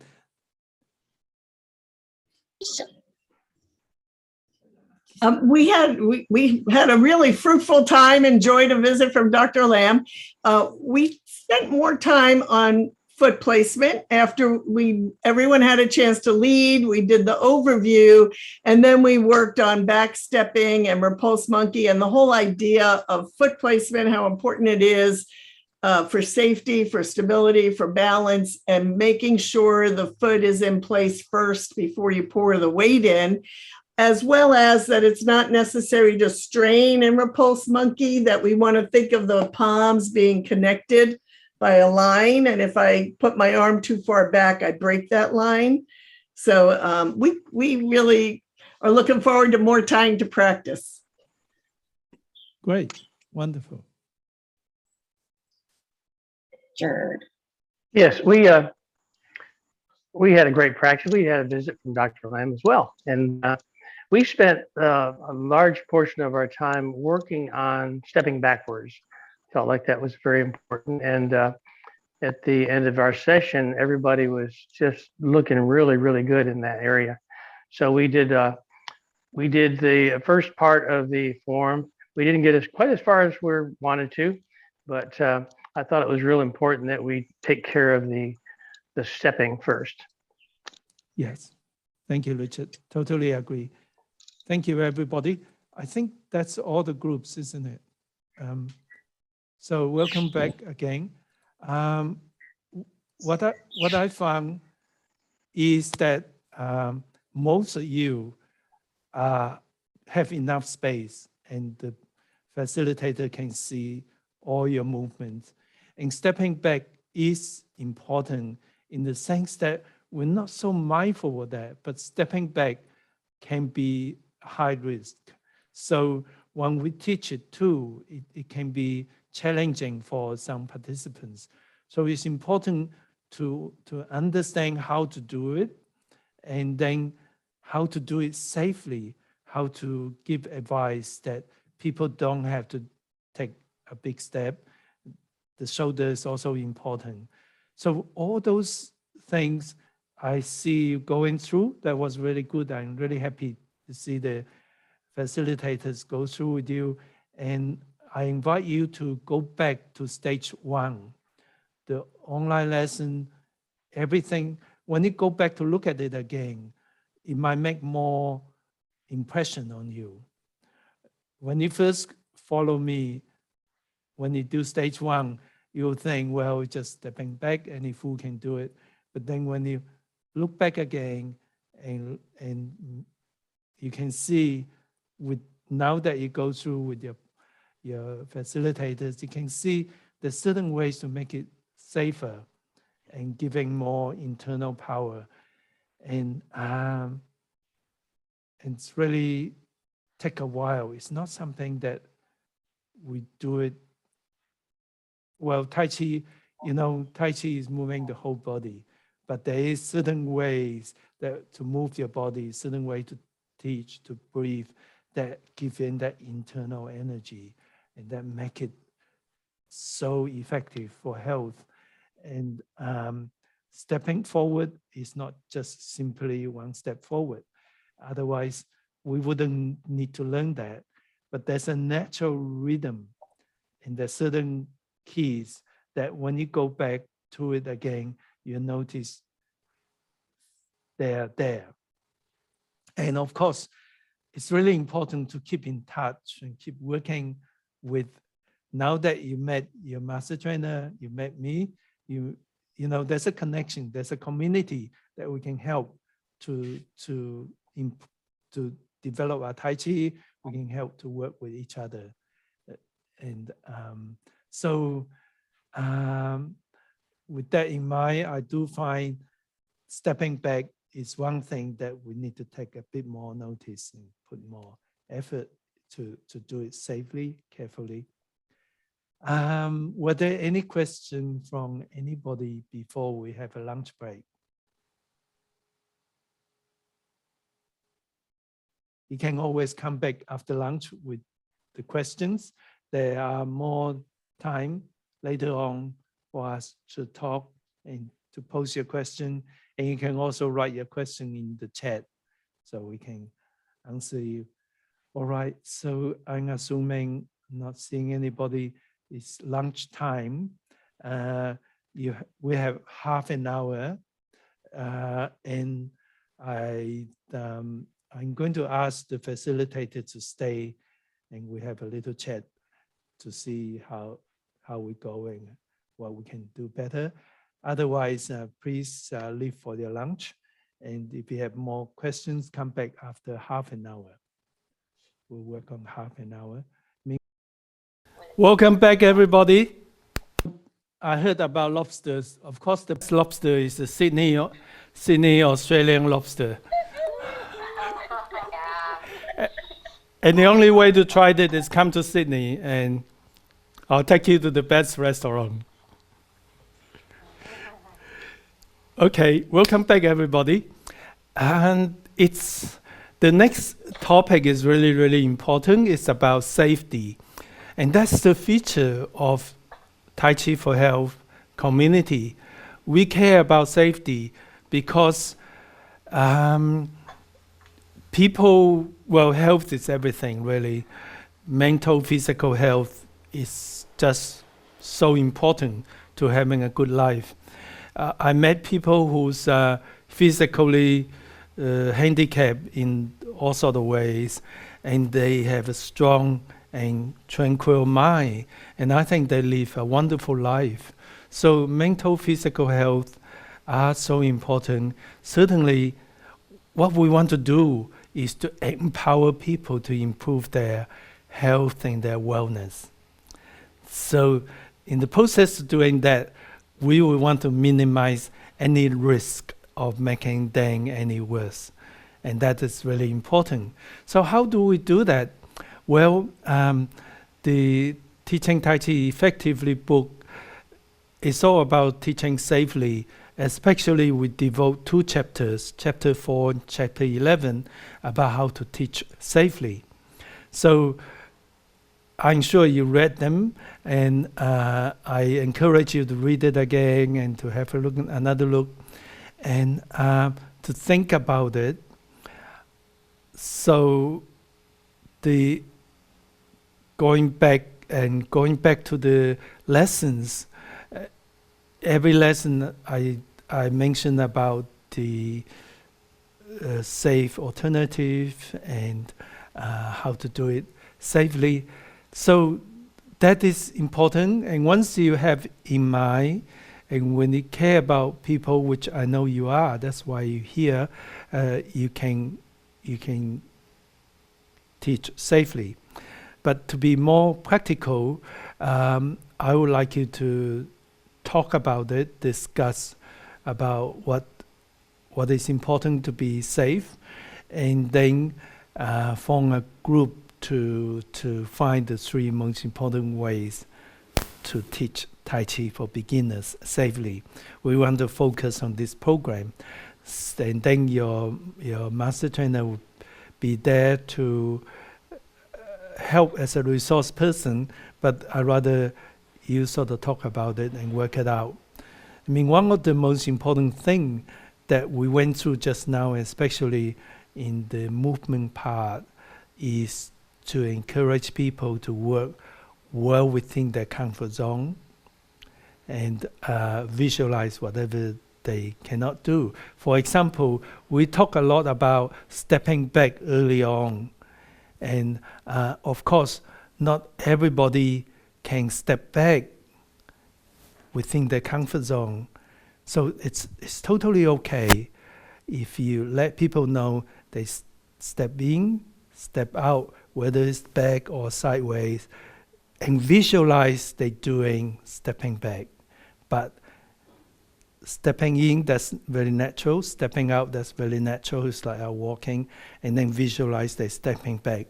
Now, if you can share that concept when you teach stepping back, that will make you a safe teacher when people understand. And if you understand that it's not safe. I've been doing Tai Chi for 47 years, so I'm very well balanced, but certainly stepping behind is not so safe. But here, excuse me, keeping a distance is where you can balance better. So things like that, just being in mind and sharing, teaching with that attitude in mind, that will really help.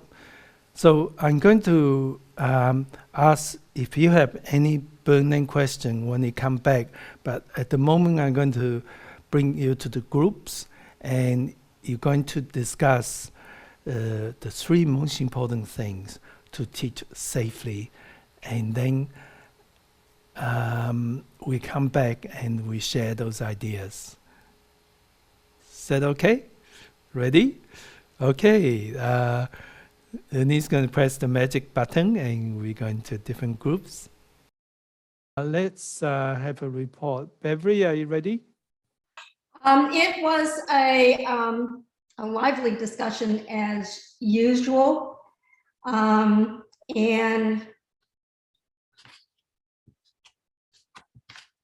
I don't know whether you can see this or not, but I can.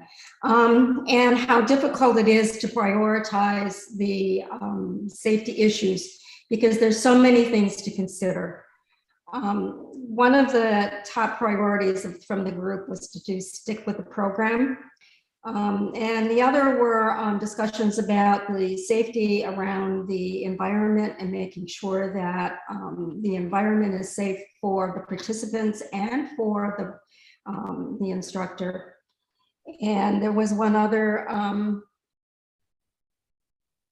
have the participants stay within their comfort zone. Much more elaboration, but that's typical of this particular topic. Very well done. Sure. Thank you. Thank you, Beverly. You? Okay, yes. We had the group really came up with lots and lots of other things about safety, a lot of good discussion. We came up with a list. We went through, we agreed on our top 3 really early on. And then we had more discussion, and I'm not sure if the top 3 actually changed or not. But Mary Ann is going to give us a little bit of a summary about our top 3, okay? So Mary Ann, oops, sorry. Go for it, girl, unmute yourself.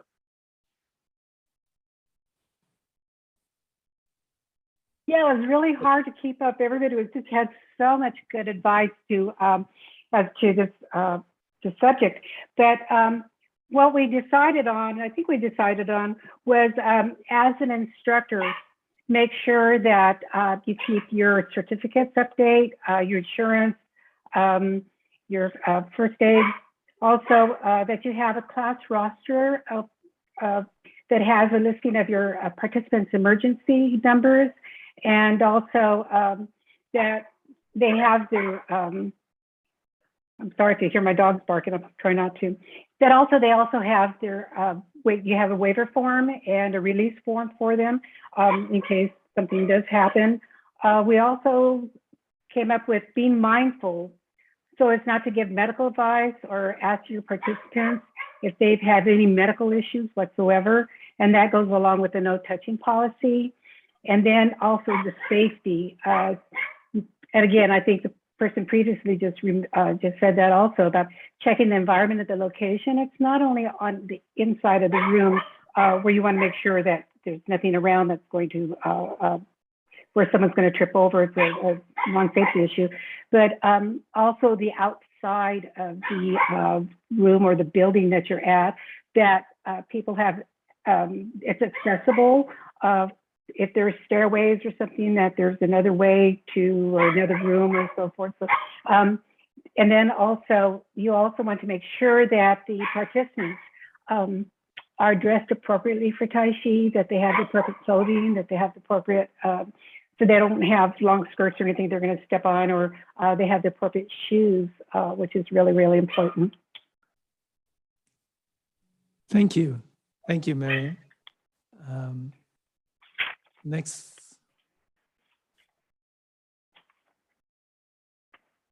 That would be Kathy in group 6. Yeah. We had a lively conversation as well. And again, like someone else said, I think the 3 priorities came up. They didn't know it was priorities at that point, but they listed them. Comfort zone, caution him constantly and continually about the comfort zone. Program precautions says stick to the program, make sure waivers are used except if in the facilities that don't require facility or waiver, and not owning their medical condition, but if you have a class of chronic condition, people with chronic conditions, that sometimes their doctors will send a letter and with things that they can and cannot do. And then that also includes no touch and no medical advice. They were pretty right on about that. They came together immediately on that. And then the environment as well, which people have already discussed here. They were really right on, spot on for all the safety issues. They're going to be safe instructors. So I'm happy about that. Thanks. Thank you, Kathy. Yes, all of my participants are going to be safe instructors as well. And David Robinson, do you want to take it away with the top 3? He was our recorder. Thank you very much, Darcy. Yes, we had, like most groups, an interesting discussion covering lots of the territory that we've already heard from the other groups. I imagine the other groups have talked about the same thing. Our top 3 in no particular order were ensuring that the participants are listening to their body and staying in their comfort zones and making sure that they are comfortable in doing what they're doing. Making sure that the physical environment is free of hazards. We've talked about clear floor and things like that. Also making sure the light in the room is appropriate and the temperature in the room is appropriate. So just making sure that the physical environment is conducive to Tai Chi. And the third one we had was keeping your instructions brief, taking things through slowly in a measured way, so not to stress people out with either giving too much information or taking people through things too quickly. So they were our three. Thank you. Well done. Thank you. Next group. Hi, I was with Jocelyn, and we have some very lively discussions as well. And we came up with the first one we felt was really important was the environment, making sure that the lighting was good, the floor was clear, and that we had chairs available for if people needed something to sit or stabilize.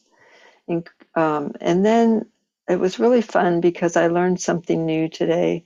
I always learn something new, but this was fun because it was the ABCs. And apparently ABC stands for always be comfortable. So encourage, you like that too, huh? Yeah. Encouraging people to sit as needed. And I like to tell people that you're honoring yourself. This is a chair of honor. You honor yourself when you take a seat when you need to, and listen to your body and choose modifications as you need them. And the third one was for the teachers. Definitely a no-touch policy is really important, but also making sure you have liability insurance and all the other things people were mentioning for the teacher. And be prepared, of course. Thank you. Right. Thank you.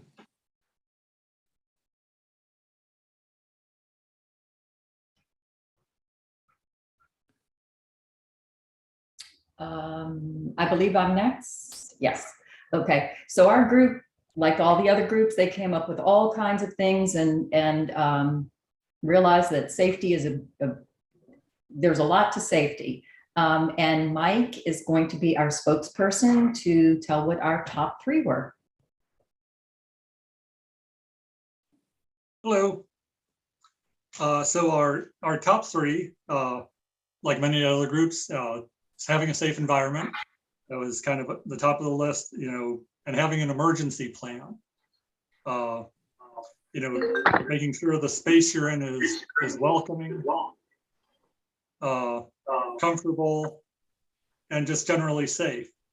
And also, one thing we talked about with the emergency plan is having the emergency information for your participants. And we actually have a follow-up question on that for Dr. Lamb, but we can wait till the end if you want to do that. Our second one is checking in with the participants, you know, listening to them, watching them, just to make sure that, you know, they're kind of following the program, staying within their comfort zone, reminding them to do that. You know, giving them opportunities to sit if they need to, but just really, you know, having that interaction with your participants while you're going through the program. And then the last one was teaching the program according to the principles that Dr. Lamb has designed, because he's designed this to be a safe program. So we should be following that. So those are kind of our three. Thank you, Mike. That's great. Room 5, they had a very, very lively discussion. And with Ernie's help, I'm going to toss the ball to Susan Love Brown. They crafted their words and they have all the ideas out. So I want to let them, Susan, represent us. Can you do that for me, Ernie? Okay. She was towards the end of my list when I looked through the list. Right. She doesn't go by Susan. She goes by Ruth. Is that correct? Nope. No, Susan Love I Brown. go by Susan. Yep, she's there. Should I just begin? Yeah, go ahead. Sure. Okay. Go ahead. Well, one of our concerns is that we encourage people to honor their bodies by listening to their bodies and knowing what their comfort zone is and staying within that comfort zone. Another thing we were concerned with was the necessity of consent waivers and encouraging people, if they had medical questions, to consult their own doctors about those questions. And then finally, in terms of a safe environment, a safe obstacle-free environment, which would also include CPR certification for the person teaching the course. We also discussed some other things as well, sticking to the program, for example, and a number of other issues that came up. But those were our main three. Thank you, Susan. Thank you, Susan. Right. Okay, so this is from group 8. We did not pick a spokesperson. I am so sorry, my group. So we'll make sure we do that next time. But our group had a great discussion on what was safety. And they were looking at what was, I had them put on the list what were their top 3 right from the start, and then go back and look as a group if they were on the same page. And so that working in the comfort zone definitely popped up for each of them. Looking at the students and paying attention to the students was another piece. And that brought in the conversation about how is Zoom, the virtual world, different than on site? So looking at physical localities, but then also making sure we see head to toe so that we can see the participant's face, not just their feet of where they're going. And that's where we're head to toe. So that was a really good discussion that they had, looking at the forms, staying within the comfort zone and paying attention to their participants. Thank you, Megan. It's great.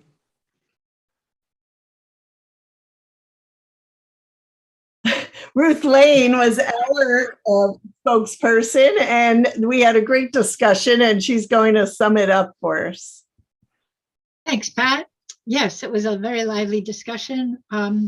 First was our comfort zone, then safe environment, and then administrative. But to expound, to encourage everyone to work well within their comfort zone and to visualize completion if they couldn't complete it physically, and also for the instructor to slow the class down if one was struggling rather than to point them out. The safe environment, obstacle-free, accessible, good lighting, chairs available, water available, etc. And then administration was anything written, like having the lesson plan, the emergency plan, the waivers, the insurance. Someone suggested having an attendance sheet with a waiver paragraph. Thank you. Well done. Thank you. Great. Richard, go ahead. Yeah, we had a great discussion too, and we were talking and visiting Zoom classes versus in person. And Greg is going to be our spokesperson for this. Okay, Richard. The nice thing about going last is you get to say ditto at the end, and that covers everything. So all of the above. But our 3 components really were, one was environmental. And by environmental, I mean environmental writ large. It's not just inside the building, but outside the building. What about emergency contacts? Again, if you are doing Zoom classes and you have people outside of your area, you can't call 911 in the case of emergency for somebody that's not in your calling area. So you have those, their contacts. Is there an AED? Is there a first aid kit? Does anybody know how to use that stuff? So that's something. The other thing is listening with your eyes, your ears, and your heart. So make sure everybody stays in their comfort level, their comfort zone, and that know that they can modify. You can help them modify the forms just so they stay in their comfort zone. So just paying attention to your students, seeing it from the students' point of view, picking up if they're struggling or not. And then the last one is staying within the guidelines. So again, things like trying to teach within principles, keeping their comfort zone, waivers, items such as that, all come into that whole staying within the program, the teaching program, and the stepwise teaching method. Excellent. Thank you. Thank you. Great. That was really good. So has everybody everyone have present yourself? Well, I think that's really good discussion on safety, and there's a lot of very good points and good knowledge around. I think there were one question. Mike have a question for me, was it? or has it gone? Yeah. I think Greg kind of touched on it a little bit in his comments. But we were wondering if you're teaching online and there's an emergency, how do you handle that? You know, especially if you have people from other states, but you might even have people from other countries. And how do you handle that type of situation? Yeah, that is a very difficult question. When I write the book, there's no such thing as virtual classes or COVID. Just like when I graduated from medicine, we never heard of HIV, but we learned and we use the same reasoning, the training to deal with it. When you work on virtual conditions, there is a limit things you can do. So what we like people to do, which I think you all have, when you register, there is a waiver form that you take care of yourself. And that kind of protect the instructors to some extent. And certainly we try to help our participants to be in a safe environment. We teach as safe as possible, the stay within comfort zones, all those things that we've gone through. And essentially, the Tai Chi class is no more physically demanding than walking. And essentially, no one can guarantee nothing to happen to them when they go out for a walk. And when you are not there, there's really very little you can do. So we can take the precautions, we can certainly help participants to care. And in our teaching, as you notice, we have sit-down session and then walking session. And I keep talking about working within your comfort zone. Also, you are a special group. You already should know that anyway, should know the precautions and all that. I think it's just like when I practice medicine, in the British medical system, if you take all the care that is possible among your peers, that is, all the doctors generally agree this is what a doctor have to do to take care. And if you perform that duty of care within your ability, you are not guilty if somebody have an accident. In the USA, the system is a bit unusual. That's getting to be a more dangerous area. So I'm not in USA legal system, but I think it makes sense when you do the best you can within reasons, then and you're teaching a very safe exercise, then I think that logic would go for virtual lessons or otherwise. I'm sure with more of this happening, there will be more consensus in the legal world for us to look into. But at the moment, that's where we stand. I think Greg's covered that to some extent. Is that okay with everybody? Yes, Pat, please. I just want to jump in and say, remember, the liability insurance will not cover you if you do not have a signed release form. So even if it's a Zoom participant, you still need a signed release form, and you can do it through Google Docs now or some other digital way, but you need a signed release. And you should have a contact number, because at least it's something. If you were questioned, well, what did you do? Did you do anything to help? At least if you called a contact number, which is about all we can do if we're long distance, but at least if you have that, you've done something. Thank you, Pat.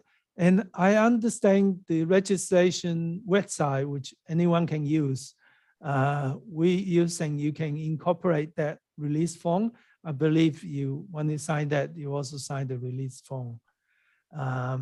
and also have your contact number. And I don't get, I definitely not interest in Eventbrite, but if you want to use that as a registration platform, it doesn't cost you anything if you don't charge. And when you charge, they charge you a percentage. So I think that's really reasonable, and it does all those things. For example, when I send you an email, I can send it through Eventbrite, and they do charge you a percentage. It's a small percentage. And I think that's, and you can build in the release form within that. It's called Eventbrite. And if you want to know where it is, Google it or email us, we'll give you the website. I don't get paid for doing this advertisement. I do find they're very helpful. They're very user-friendly. And like, I like it when they don't charge the instructors. If I do free conference, I don't get charged. They will provide that. And when I do this workshop, we do get a percentage charge. Okay, so that's safety. I assuming no more question. We still got more time for question, but let's do the exercise session. I'm going to go through this. Let's do the exercise with me, and I'll talk as we go. So let's find a space, and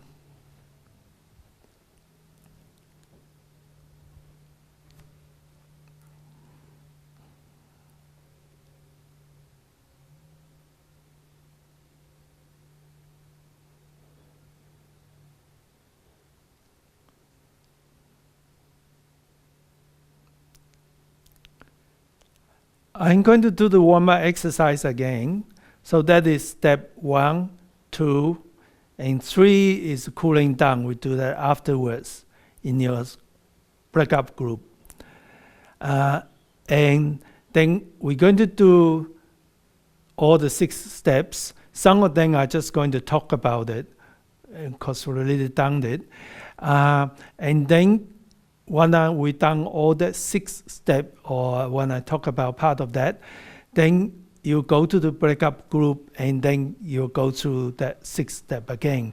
It's a good revision, a good time for you to ask your master trainers, facilitators, any questions. So we have quite a bit of time for practice. We have 40 minutes to practice. Meanwhile, let's do the warm-up together with me, walking around and smiling to everybody, send out your positive energy to all our friends.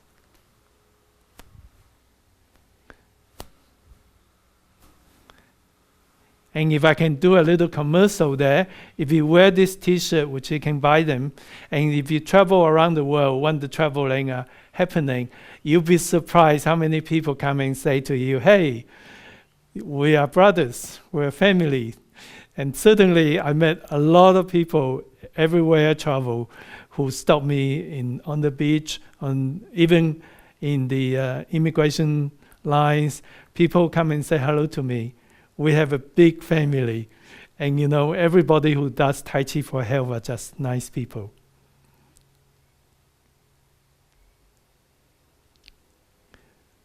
Chin back. And push as though there's a gentle resistance, and slowly, slowly bend your neck.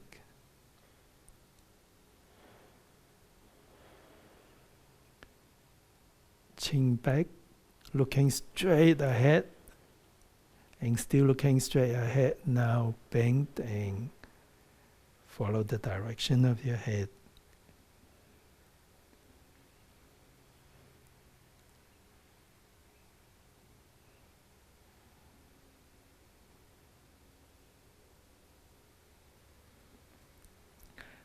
The second leg exercise.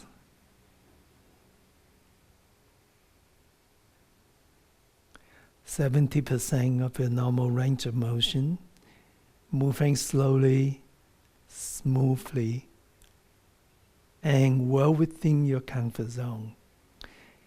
Each time you can go just a little bit further, still always within your comfort zone, moving slowly, smoothly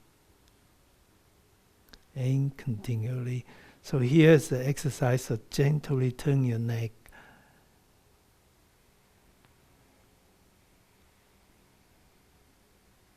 Not the whole body, just your neck. And then working our way down to the shoulder. Very subtle roll forward once, twice, 3 times. Then roll back once, twice, 3 times. Breathing in, gather the chi, and put the chi inside you. Breathing in, bend to what's comfortable to you. And the third one. And when your participants are comfortable with all that, you can join it together to the next. Moving in gentle curve and join together.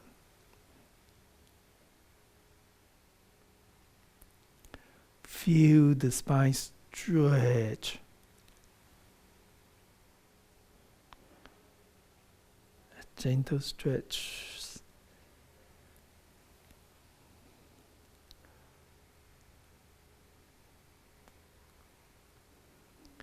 And one more each side.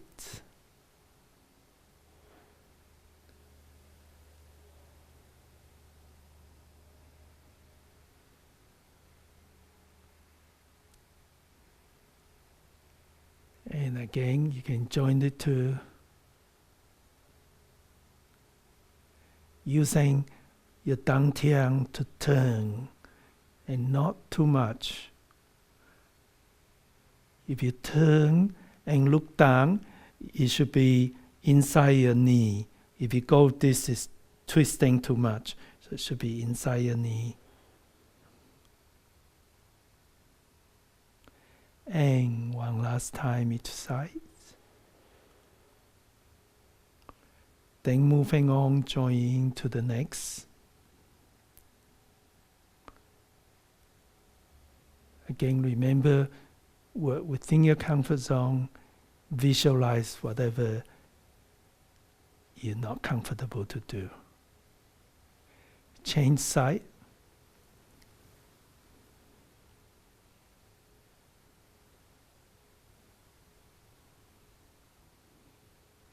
One more time, forward and backwards.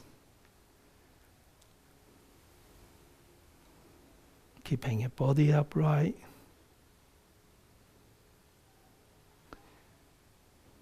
Small step, wherever that's comfortable to you. One more each side.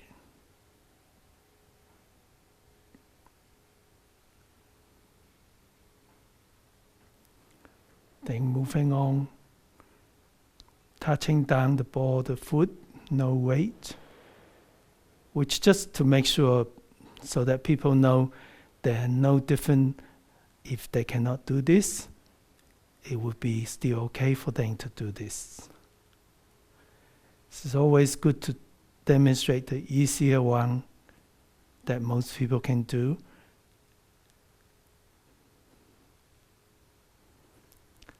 And the next knee exercise.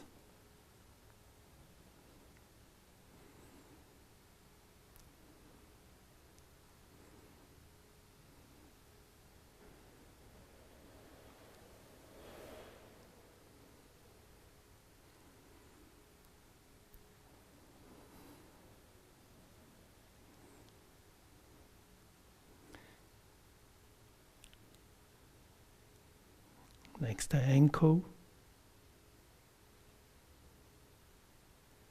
Change side. So your hands are on palm on your dantian. Side to side, no weight.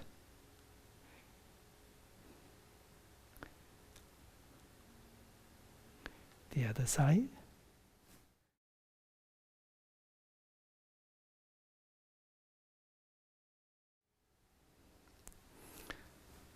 have a little shake. So that's 1 and 2. 3, we're going to do when we finish the exercise session in the breakout room. 4 is 4 Qigong exercises. Qigong exercise usually don't have a lot of movement to do, just giving you time to focus in your breathing to bring your qi up.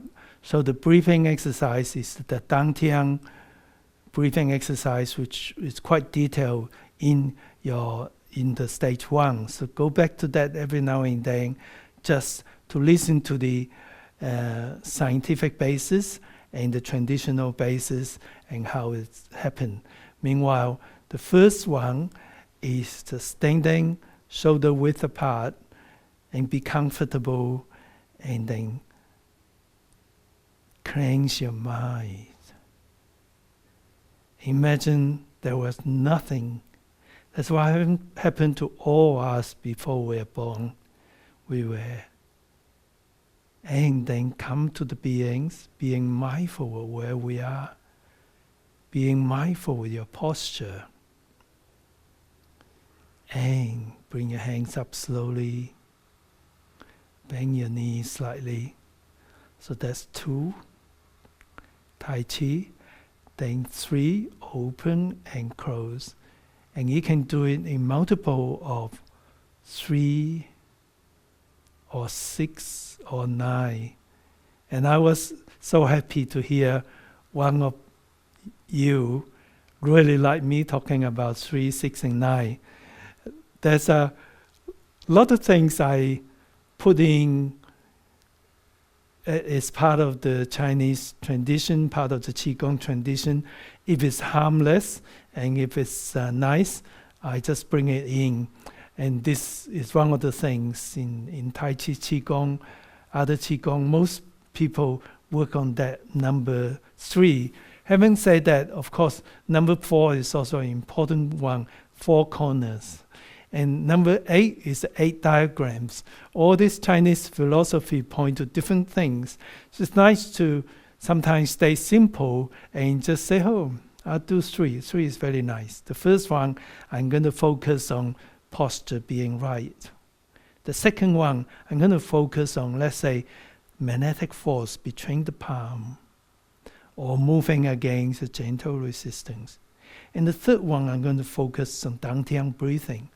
And then, of course, when you get used to it, you probably doing all that anyway. But being mindful of one aspect every now and then is very helpful for us to do something well. Just being mindful is such a good part of Tai Chi training, being here now. Then you're really living. If you really think of what happened yesterday, and if you can't remember what you did yesterday, then you aren't really living yesterday, right? However, if you're being mindful, which I think you are, what we do today, even next week, you won't forget this because you're mindful, you really live. And that's what Tai Chi helps us do, being mindful. When you do Tai Chi, you kind of have to be mindful. And your Tai Chi energized, you have your Qi. And then we're really living in a real sense. In that sense, Tai Chi has made our life twice as long. Okay, the number 4 is where the Qi move in loops. And we start from hands up to here, chest high, and then we go down. And then you visualize the loop. If you look at me sideways, and then you breathe in the Dantian breathing from here, and then in the middle of the up, you breathe out. And remember, anytime when the breathing gets uncomfortable, just forget it. Let the body will take over. We never need to force your breath. It's just like, it usually doesn't work if you force people to do something. But if you follow nature and direct it, guide it, then your qi move better. So you don't need to force yourself doing Tai Chi. Just simply do it. So that's the 4 Qigong exercises. The 5 fundamental movements, I think I'm going to assume you remember that. The first is walking forward. The second is parting white horse's mane. The third is brush knee, which is very similar. And the fourth is stepping back without, once you grow used to stepping back. And we talk about that. Remember, it's really important to have a space between the 2 foot. So even if you find it hard to go too far back, if you just bring your foot in and bring your foot out, it doesn't have to go back far, well within your comfort zone, even if you just step back this way or step sideways, as long as it's comfortable. And then you visualize you doing what I'm doing, stepping, and that would be a good exercise. I talk about visualization all the time. Study has shown if people visualize, if they think of the exercise they do, the blood flow going to the muscles and the area that you work increased by 30%. So in other words, you actually do stimulate the blood flow, the muscles, and the world-class athletes train themselves. Some of the training are high risk. So they train themselves through visualization. And then when they actually come to do it, their skill improve. So visualization is not just thinking, building castle in the air. It's actually a scientifically proven method to improve your Tai Chi, to improve your skill of almost anything. Certainly, I met many people in the Tai Chi for Health world, and I can't tell you how many people who come to tell me they used to live in a wheelchair and now they're walking. And that is due to Tai Chi. So visualization is one really good way to get there. I visualize a lot when I fly around the world. In that little seat, I do my whole Tai Chi set. Every 3 hours, I do 1 hour Tai Chi there, and that keeps me from air sick. Otherwise, I would get sick from air. So that is the 5. The 5th one's repulse monkey. And again, anything that when I talk about you don't quite remember is in the stage 1, and you still have that stage 1 with you. The time you registered to half a year. So you can go back to it and work on it to consolidate. All right, so we're going to do step 6. And follow me, we'll do it together.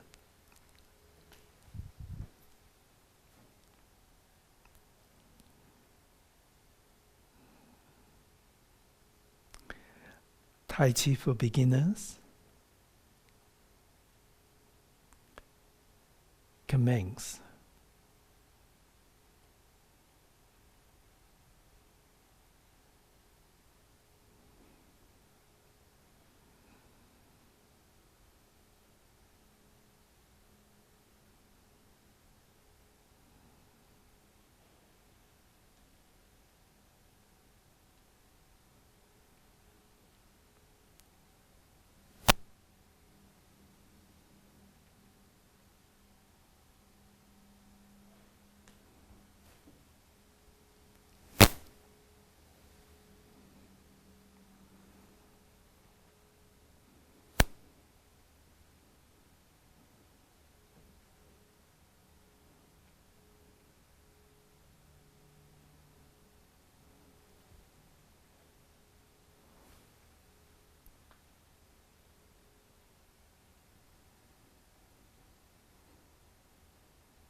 Okay. So what I'd like you to do is go to a breakup group, and I don't think we need to do the warm-up exercise. If you can work with your facilitator, start from the 4 Qigong, 5 fundamental movement, and then do the set together.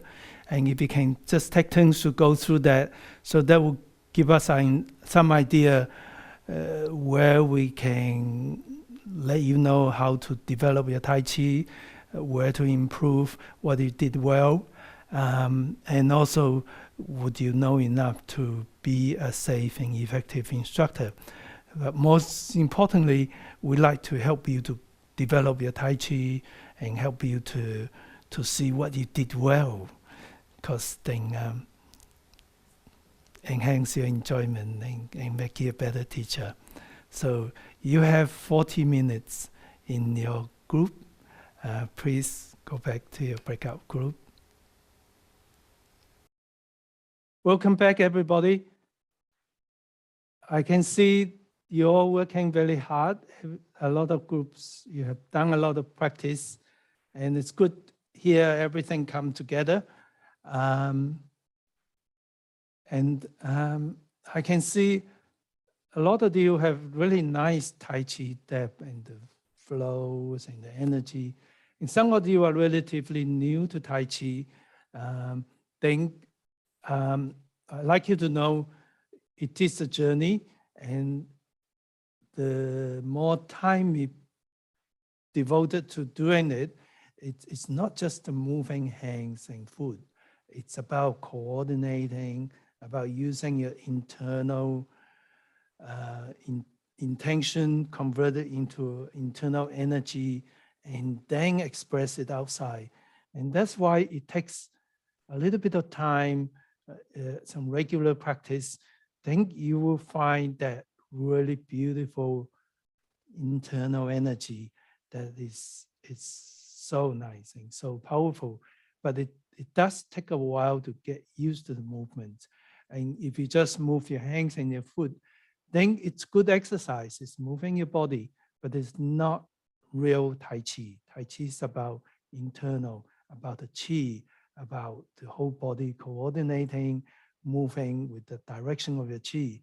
And it's you can see the movements are not so challenging, but you do need to get used to it.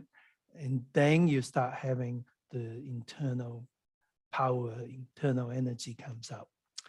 And that is when it becomes so intriguing, so beautiful, that you want to do it again and again.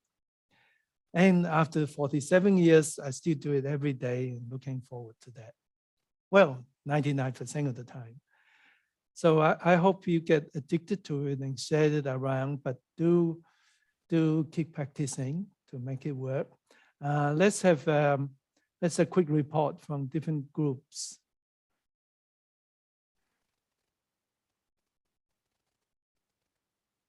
February, you go first. Yep, I think I'm unmuted. Yeah, it looks like it.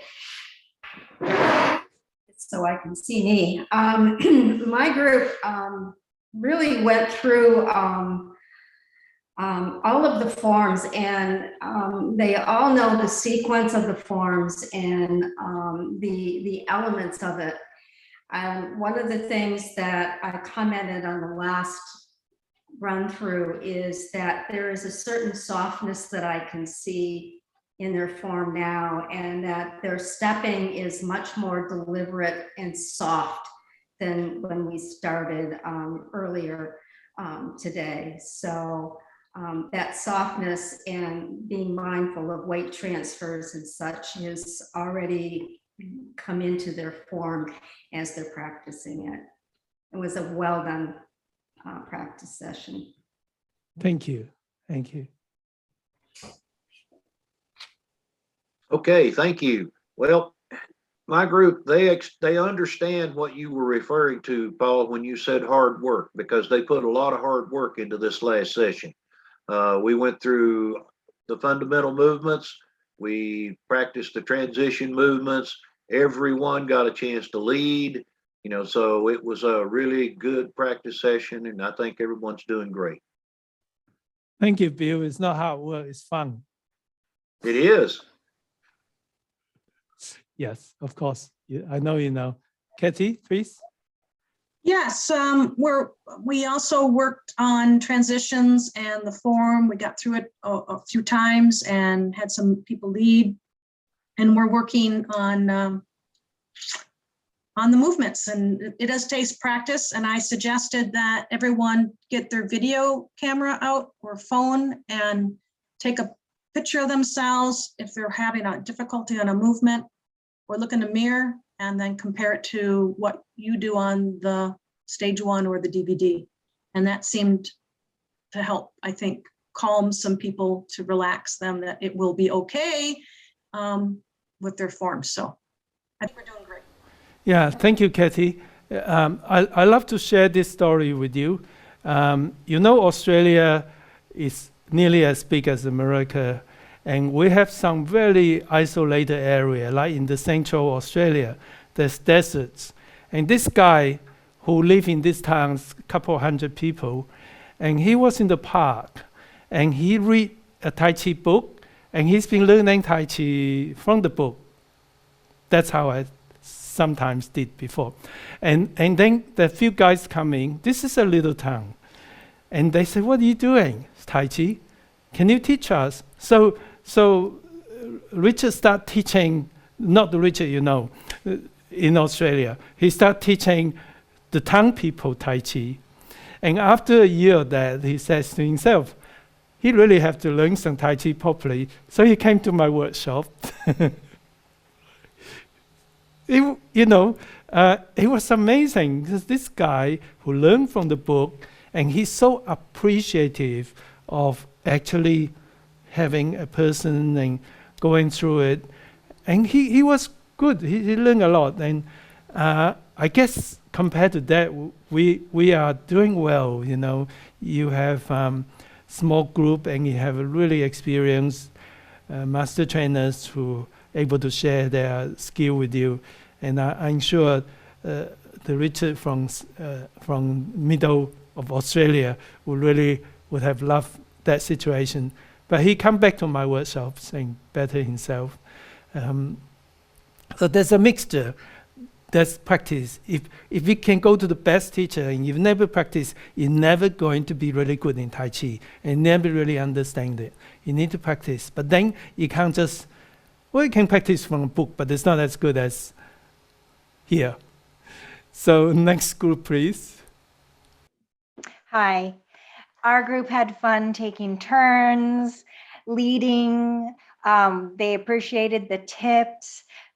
We also found out that it does take practice. Sometimes following along is so much easier than it is to teach at the same time or lead. And it's like rubbing your belly, patting your head, but it just takes practice, really knowing your pieces, going back to the DVD and studying before you teach it. Thank you, Darcy.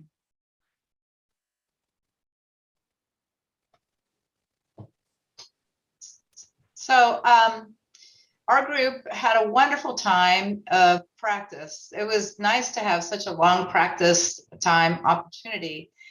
So they each took turns leading the Qigong and the foundational movements.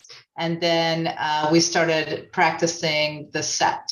And so they had opportunity to ask a lot of questions, and they enjoyed that time. And we were just getting ready to give a little more feedback when we got zapped back. So I'm sure there's opportunity to do that again later. Thank you, Jessie. We had a lot of practice. We just rotated who was leading and with all of the 4, 5, and 6 steps. So lots and lots of practice, a few revisions, a few questions, but really focusing on moving from our center and the importance of cueing words, that words can really cause different people to do different kinds of things, and we have to be careful about what kinds of words we use. and keep the verbiage kind of minimal as we can as we go through. And we did it quietly, no words for 2 sessions, and everybody was in absolute unison the entire time. It was pretty amazing. Great. Thank you, Kitty. First off, I applaud my 3 friends for working hard. They did work hard. I accept the responsibility for working them hard. They want to improve. They see the practices necessary. We worked on the transitions. We tried to get the forms in order a little bit. So they did a wonderful job of working, and they did work hard. I admit I worked them hard, but I saw improvement over the 40 minutes we had. So I'm very pleased. Thank you, Lorraine. Okay, so we weren't in Lorraine's room, but we really did work hard. So I was working pretty hard as well. And we had a little catch up to do. And they did really nice. They listened to everyone about how you need to face forward for stepping back and all the spacing. And I think it made it much easier for us to grasp that. So thank you all for sharing about repulse monkeying, because we were able to get through that. And just a few extra ahas, transitioning from I've taken TCA, now I'm teaching Yang. So we're looking at those differences a little bit there for the links and really embracing those differences, and they're doing really well. Thank you, Megan.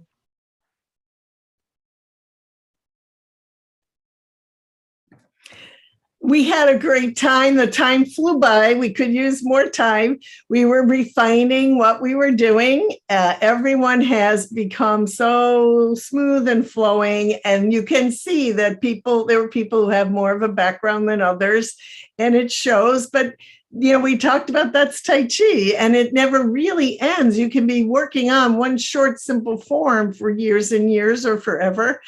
That it's not the number of movements, it's getting to apply the principles into them. And we had a huge aha moment somebody shared, and she said she suddenly realized that exactly the way your teaching lessons are in the course is what their classes should be modeled on. That, we're not trying to teach the whole thing at once or too much at once. So it suddenly is all coming together. Thank you, Pat.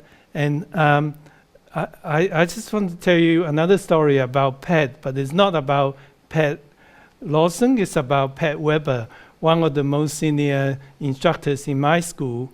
And she's been teaching so long, but she always checked the video before she started a class. And she trained some instructors, and she was teaching by the council in the park. So there's a group of people, and Pat was teaching them. And then one of her graduated instructor came, which she just finished instructors training workshop, something like yours, but it's in person. So I don't remember her name, but let's say she's Susan. And Pat say, "Oh, Susan, can you take the participant, they are just new, for 10 minutes. And Susan, in 10 minutes, teach everything she learned the last 6 weeks. And that is a very common problem with beginning teachers. You feel very insecure. When I first teach, I try to show people how difficult it is, all the sophisticated styles. But that is, you don't have to prove yourself. What you need to do is to understand your participants and try to share with way to help them to get to their objective. So what Pat Lawson was talking about, my lesson is really how I would suggest you teach, except you shouldn't go faster, you should go slower. Instead of one lesson, you can do it 2-3 lessons, but don't do 6 lessons in one go, like that Susan in the park. Because then people just go away and they really don't. Sorry to interrupt. Who's the next? I think Richard's next, was it? Yeah. So we actually played hard, but we we went through some revisions and everybody got to lead. And we spent a lot of time working with transitions as well. So we're coming along really quite well. I'm very happy with all this. Thank you. Great. Thank you, Richard. Okay, before we have a break, any questions before we go for me or from my colleagues? Okay, you can always ask that question. We still have opportunity. So we have 10 minutes off for, so it will be 1/4 on the hour. Please come back then. And you can stay if you want to. I'll be here. Thank you. You mentioned earlier, Dr. Lamb, before we start, cleanse the mind, cleanse your mind. And I'm wondering what advice you have, because that's in a quick time frame. What counsel would you give or practices that you find particularly effective before starting Tai Chi to cleanse the mind? There are lots of ways. I think the first thing that I find very, very helpful is be here now. Wherever, whatever you're doing, be here now and just know you're here now. And for that second, you're not thinking of anything else. You're being mindful. You're empty your mind because you're just being here now.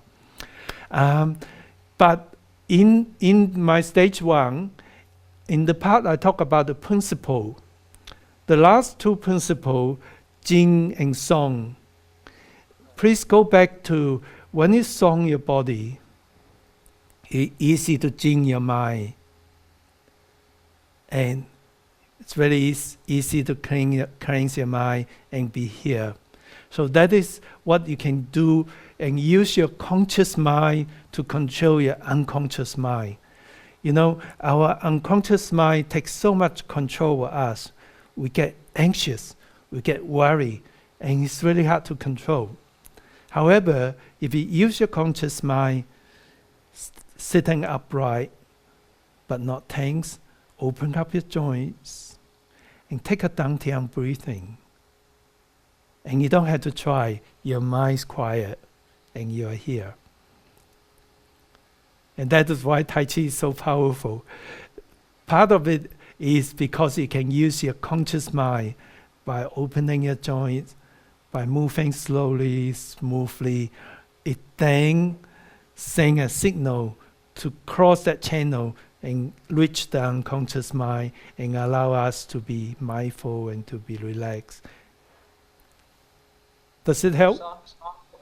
Do you song your brain also? Sorry? Do you song your brain? Yeah, well, I guess the brain song means being quiet, and I don't think you can stretch it. You know, when you open up the brain, physically, the brain doesn't have any sensation nerve. So you can cut through the brain and it doesn't feel anything. They do operations, people open. But if you stretch the brain, they actually feel the pain. So the brain has sensory against stretching. So you don't want to stretch the brain. But they stretch it with your thinking. I'm just kidding. Physically, in terms of medicine, yeah, the brain has sensations for if you stretch it, but you don't want to stretch it. You can't do it physically. But mentally, stretching your brain, thinking of those things, getting engaged with something is really helpful to us. So Tai Chi is one way to really engage you. So I guess if you have read the book that I recommend in my memoir and the teaching book, I recommend the book Forest by Flores. Let me see if I can. It's Flourish,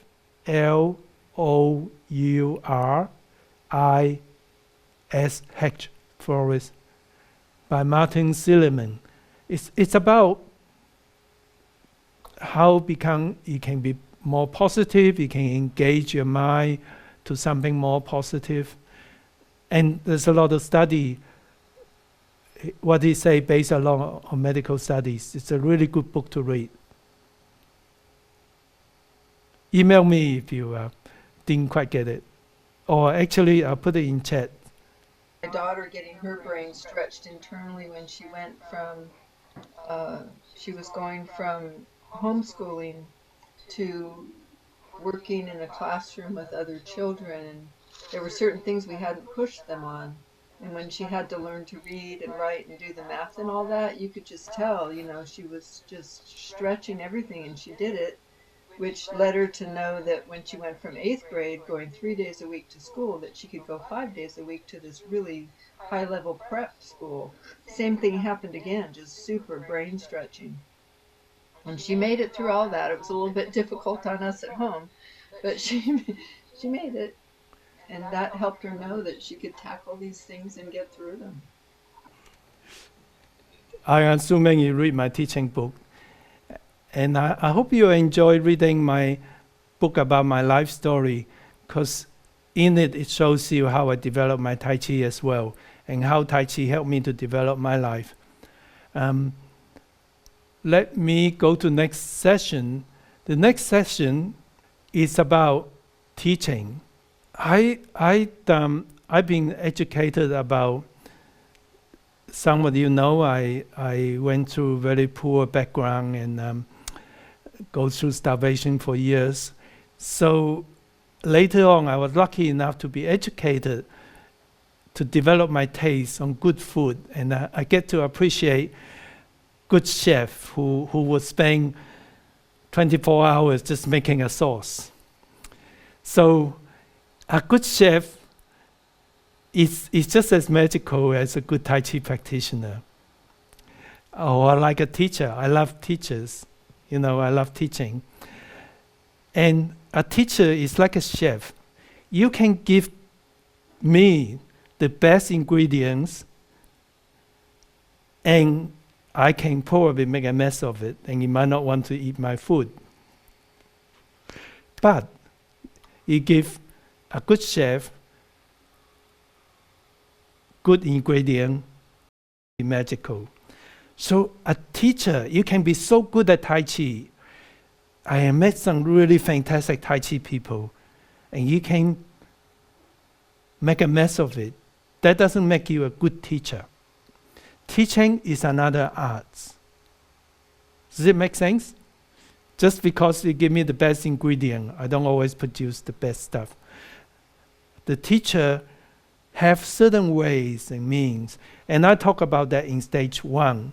And I also show you the method that I developed together with my colleagues with lots of experience based on a lot of research study on how people learn best, how people teach best. And I am also a teacher in medicine. I used to teach doctors. And that one of the side benefit of being a teacher for doctors is that they train us to be a better teacher as well.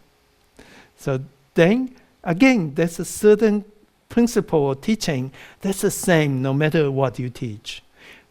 But with Tai Chi, there's also certain things that's unique to Tai Chi. You need to understand Tai Chi. There's a principle to it, to teaching Tai Chi. So I incorporated all that in my Tai Chi book, and I put it into a very simple to follow method. And that's what I like you to do, is show me how good you are at cooking. Follow the method. And if you remember stage 1, I explain what is my stepwise progressive teaching method, why does it work so well, and how to follow it. And then I demonstrate to you how to teach one part of Parting White Horse's Mane, how to break it down, and how to do 1 step, 2 step. And what I like you to do is go to your group and take turns to teach each other the same movement as I did. If you can copy me exactly, you'll get 100% mark. But if you can just do it with the right principle, as I did, then you get 100% mark too. You don't have to say every word the same as me, but just understand the principle that there are different learners, and then your teaching should appeal to different learners, and that's why you go to step 1, watch me first, show you the whole movement, and then how we split it up to small bits, and so on. That's what we're going to do next 30 minutes. You are going to teach your one of the colleagues, and then you take turns. You're going to have a teacher, a participant, feedback person, and your master trainer can be a person to just direct the traffic. Is that okay? Are you ready? Have fun cooking. Make sure you have a nice dish to come back at 30 minutes, please. Welcome back, everybody. So, in fact, the last session is more or less like a revision. So, anything that you still have the same group. So, anything that your group hasn't been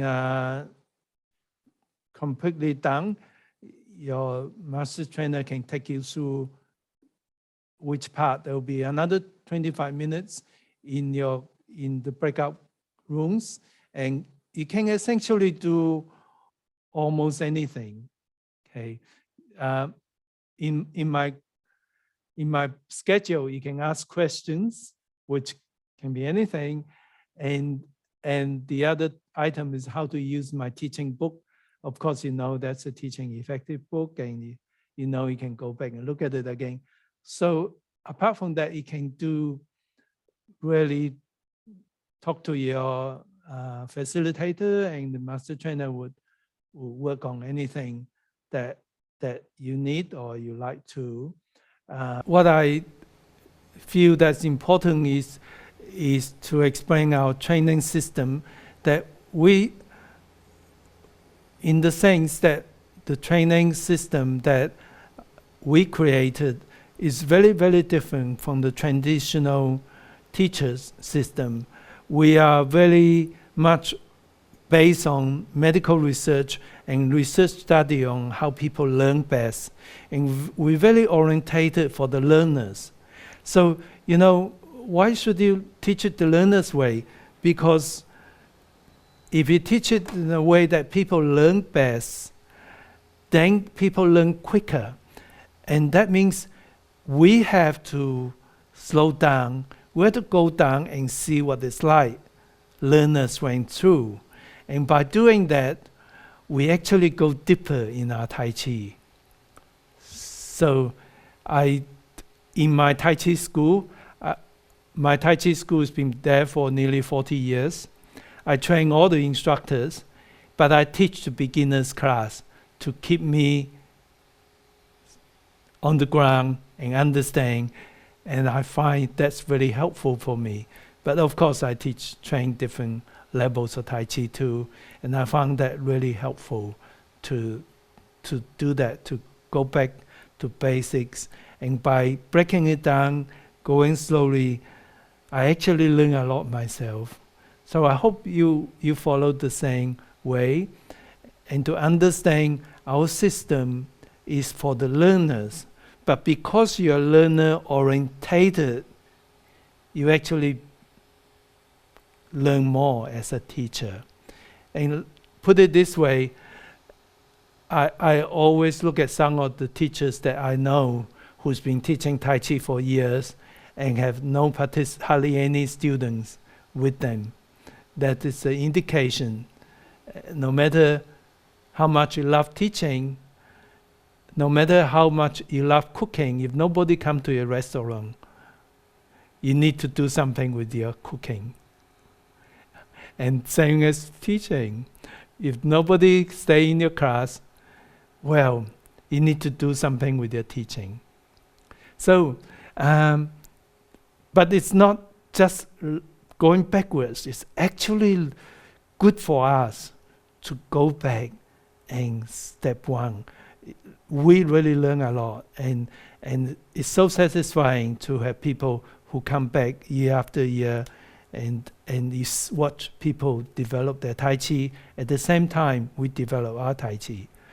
So that's what we want to do. We want to share Tai Chi, especially the internal way, and we want to make Tai Chi really interesting, and we want you to teach safely, and that's how my workshop is constructed, to make it fun for you to teach the Tai Chi effectively and safely.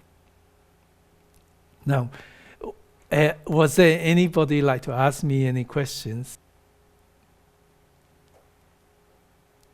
Okay, it looks like I'm doing well.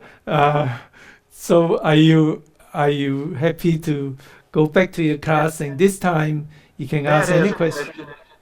Sorry, go ahead. Yep. Pat had a question. Pat, go ahead. It was a question from someone in my group who asked, but what do you do when people want new moves, and they're doing a set for 8 classes, and they have the moves and they want a new move? What do you do? And I was glad that you just touched on it a little bit, that how much it helps us going back, but I wondered if you might just say a word or two about that, Dr. Lam. Absolutely. Well, I guess you can say one thing today, that somebody like Dr. Lam, who's been practicing Tai Chi 47 years, and he practiced this, well, I do many sets, but I still practice the same thing for the last 40 years.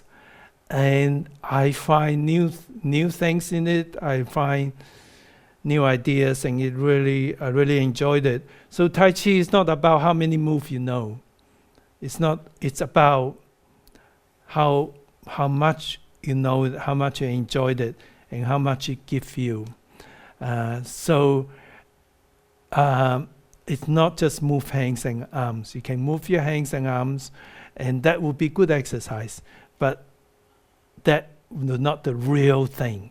The real Tai Chi is giving yourself time and trying to understand it, feel it, do it, and then you really, really enjoyed it. And it might take a little while, but it's worth your time. Because somebody like me who was quite impatient, and I think I'm a pretty quick learner, and yet I keep doing it again and again because there's so much fun.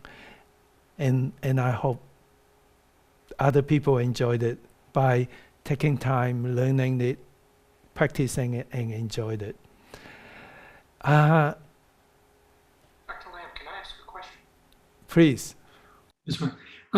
It may be a naive, simplistic question, but beyond practicing, which I certainly am looking forward to doing more of, what are the next steps after this class that you would recommend as far as being a certified beginner instructor? Where do we go from here? It depends on where you want to go. You can do other Tai Chi for Health program, or if you are interested you really like Tai Chi for beginner and you want to develop your Yang style Tai Chi, then I think you do 24 forms. Okay. Thank you. Yes. And I think it's really good for Tai Chi for beginners instructors to know 24 form. It's like the more depth you have, I think I have a lot of depth in Tai Chi. I practice every day, and I explore, do different forms for many years, and I enjoy teaching beginners. And I think I'm a good teacher because I have that knowledge, but I don't teach you everything in one day. If it take me 47 years to do it. Georgette has her hand up. Georgette. Yes, this is, thank you. This is to follow up on Pat. I was asking Pat about what do you do in the class once people have the mechanics down. So we have an hour class or 50 minutes. And well, we've been meeting now for 2 years almost on Zoom. And with the warm-up movements, and then if we do run through Tai Chi 1 and 2 of TCA 1 and 2, and then the cool down, that's maybe a half an hour. But so how do you make that into a class that can people want to keep, that they want to do it, they want to keep doing it, they want to do it in a group setting. So that, Pat cautioned us against adding other kinds of qigong and other things. However, guilty, we have been doing that. Well, Georgette, the fact that you have this group for 2 years is a great credit to you. And I saw your Tai Chi, it's really nice. And I can see you really understand it. But that's up to you. There are different learners. People like me, I like different forms. So I practice 10 sets of Tai Chi. And I give up a lot of other part of my life to practice it. But not everybody need to go my way. So if you like to cater for different people, perhaps you can introduce Tai Chi to beginner to them, or teach them the 73 forms. Sure. We did that. Yeah. Well. Yeah, we worked on that. Sure. So that 70 has so much depth. People sit in the old days, that's what they do. For all their life, they do Sun style. But, however, it's okay. Once people get the gist of it, I think it's okay to diversify. If there's a demand and there's people who follow you for 2 years, I think you can teach anything else. The 24 forms is a good way to go next. From beginner, move to 24 forms, and Yang style and Sun style goes really well. They mix up really well. And also a suggestion that builds on that, Paul, is that people could actually attend one of your depth of a Sun style class, a depth of TCA or a depth of 73. That will add a lot of dimension just to a TCA practice. Thank you, Bill. Absolutely. And it's my online lesson for depth of 24 depths of TCA. They are online. You can go to that. I don't run that workshop that often, but come in June. I'll do 24 depth of 24 in the pre-conference. Yeah. Thank you, Bill, for mentioning that. Would you like some more questions? We have 3 Yes, please. Yeah. Diane was next. Okay, go ahead. Before I knew a lot of Tai Chi, well, I didn't know anything, I just knew of it. One of my friends had balance issues and I suggested Tai Chi, and she said that moves too slow for her, which I kept thinking, well, that's why you need it. But I was wondering how you would answer it. Well, I guess it depends on what she's looking for. If she's looking for improve your balance, make her healthier, we can certainly try to talk to her on getting used to it. And you have excellent answer for her. But I have a relatively younger man, he's 50, and he says he loved my Tai Chi, but he's going to wait until he's older before he do it.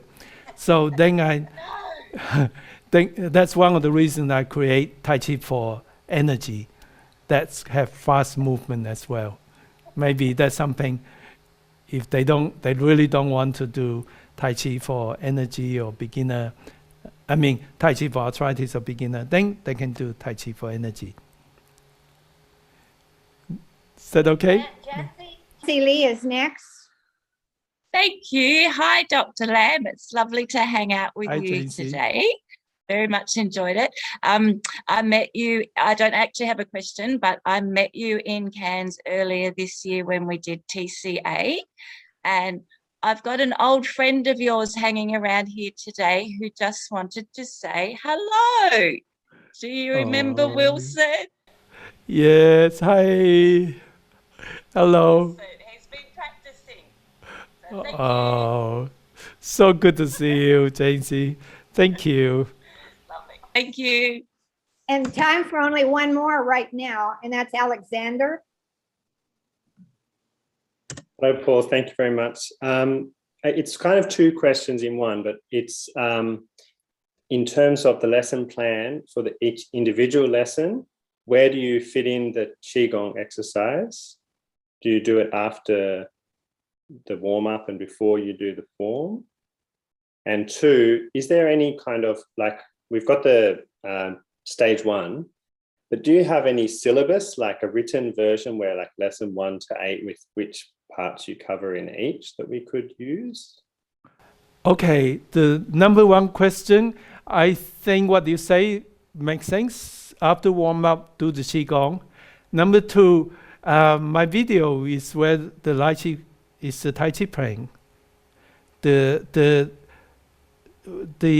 it goes through the stage 1, lesson 1, lesson 2, that is pretty much a good lesson plan. I would suggest if you teach beginner, you can follow lesson 1 for beginner, and don't do 2 lessons in 1, but they can do 1 lesson in 2. So slower is better than quicker. Thank you, Alex. Well, that's really what I did. When I did most of the videos, I really tried to work out with my experience, with my colleagues' experience, how do we make a lesson plan for that group of people. And sometimes it's a little faster because it is expensive to produce DVDs and lesson plans, take a lot of time. So I put a little bit more sometimes because of the cost. So you can make it like 2 lessons for 1, but don't make it don't do 2 lessons in 1. Don't make it faster. Make it slower, that's fine. And make it interesting with your experience. Okay, so we go to your group for 25 minutes, and then we come back. Well, welcome back, everybody. It's been a great day. We did a lot. We went through almost every aspect of the Tai Chi for Beginners program, and we talk about and go through all the aspects of becoming a safe and effective instructor. And we did a lot of practice. So most of this will be in a recording. I'll send to you. Give me a little time to put it together. I'll send it to you. Before we do anything else, before you get too tired, I'm going to take a photo for everybody. Do it on your hair, put on your makeup, and look at the camera. And when I say 1, 2, 3, you can have a big smile. And 1, 2, 3. One more time. 1, 2, 3, smile. And next, let's do a Tai Chi movement. Just stay there. Don't get up. Do a playing the root, like here, like that. Okay. And I only do it 1 hand because I have to press a button. Smile. 1, 2, 3. Smile. And do a Tai Chi greeting. Okay, well, see me doing 1 hand. Well, 1, 2, 3, go. Okay. Right. Let me tell you about the Tai Chi for Health Institute. Okay, the Tai Chi for Health Institute is founded by a group of people, starting with me. Somebody say to me, and there's a few people say to me, but one of the lady who I take a lot of notice of, she's the CEO of Age Concern in UK, and Margaret tells me, you know, Paul, what happened when you dropped that? She didn't quite put it so blunt, but and would be a pity for Tai Chi for Health program to go away, and I thought that makes sense, and so more than 10 years ago, we sit down and we thought we need to have a non-profit institution to monitor and work on the program, and when I'm not here, then there's still people and structure to carry on to train instructors, to sort of continue to do the good work that we're doing.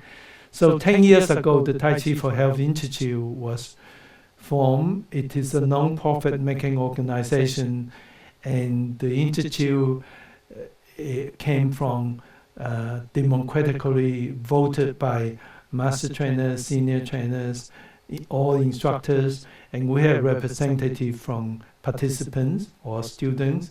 We have also lay representative, people who not in the Tai Chi world, but one representative, and we have invited experts to join the board. So the board have roughly 10 people, and Pat Lawson, who we met, is the chair of the education committee in the board. Jocelyn is the secretary of the board. And who else in the board today? I'm the director, and that is a position voted by all the master trainers. So everyone in the board is democratically voted, and we're non-profit, so the number one thing being part of the board is we're not allowed to make money out of being in the board. So as a board member, and we decide all the policies to conduct the board. And once you certify, when you become an instructor of the board, then you become a board certified instructor, or you're eligible to become a board certified instructor, which your name will be on the board, and it will be on the website, and you will have the support of the institute. And as you know, the institute's website is Tai Chi for Health Institute.org, like organization, ORG. And once you fulfill the requirements from this workshop, which means that you have to complete and send us a certificate of the stage 1. If you haven't done it yet, you can still do it. I think next couple of months, if you send us. And then with this workshop, as you can see, there's lots of time is spent with the master trainers, and they will look at how are you ready? We're looking for safe and effective instructors. You don't have to be perfect in your Tai Chi. You just need to know enough to teach effectively and safely. And if you haven't, if we feel you're not ready, we are here to help you. We don't fail anybody, but you need to meet the requirement. So we are here to help, to guide you what to do next and how we can help you to go next until you're ready. And once you're ready, we will send you an invitation to join as a board certified instructor. And then if you fulfill the requirement, then you pay the membership fee for the board, which is like $20. It is, we're trying to make it really, really affordable for compared to other professional bodies. It's very, very small. That's because we have many devoted people who donate their time to run what we do. And once we qualify, let's say some of you already are Tai Chi for Arthritis instructors, then that membership, one membership carries as many instructors qualification as you like. So if you're already a board member, then that membership is every year. You pay $20, and then if you teach 3, 4, 5 programs, you don't pay anymore. That's one membership for all the programs. So that's what the board is. It is your board when you become a member. We love your contribution. We love your feedback. And I think Tai Chi for Health community is like global big family. We love to hear from you. We love to see you. And I guess other people can say it's a wonderful place where people get together only because we love Tai Chi and we love to share. So, any questions? I say a lot about the Institute and the board and about us.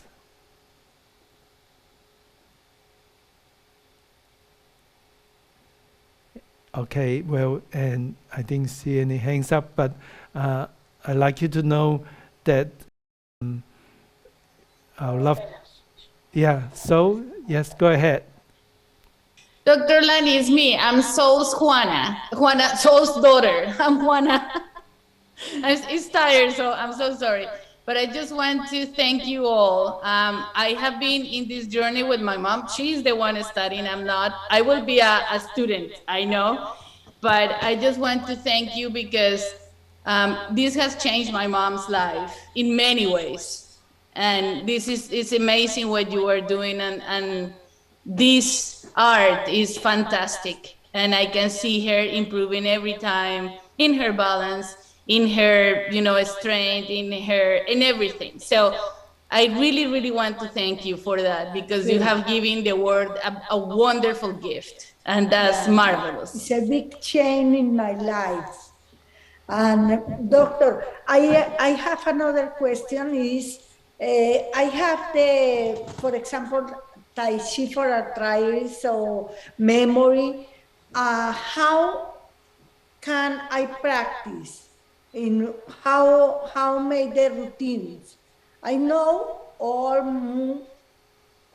forms, but I don't know, maybe first Tai Chi for arthritis or maybe for beginners.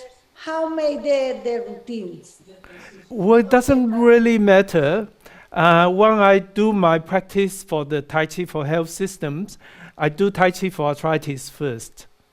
But if you prefer Tai Chi for beginner first, it's fine. Do your warm-up, it's the same warm-up. And then whichever you like, and you can move them around too. They all work really well together. They're all friends to each other. Okay. Yeah, yes, because I put one after, then the memory. Okay, thank you. Well, thank you for sharing your story. It's things like that make me feel so happy in life.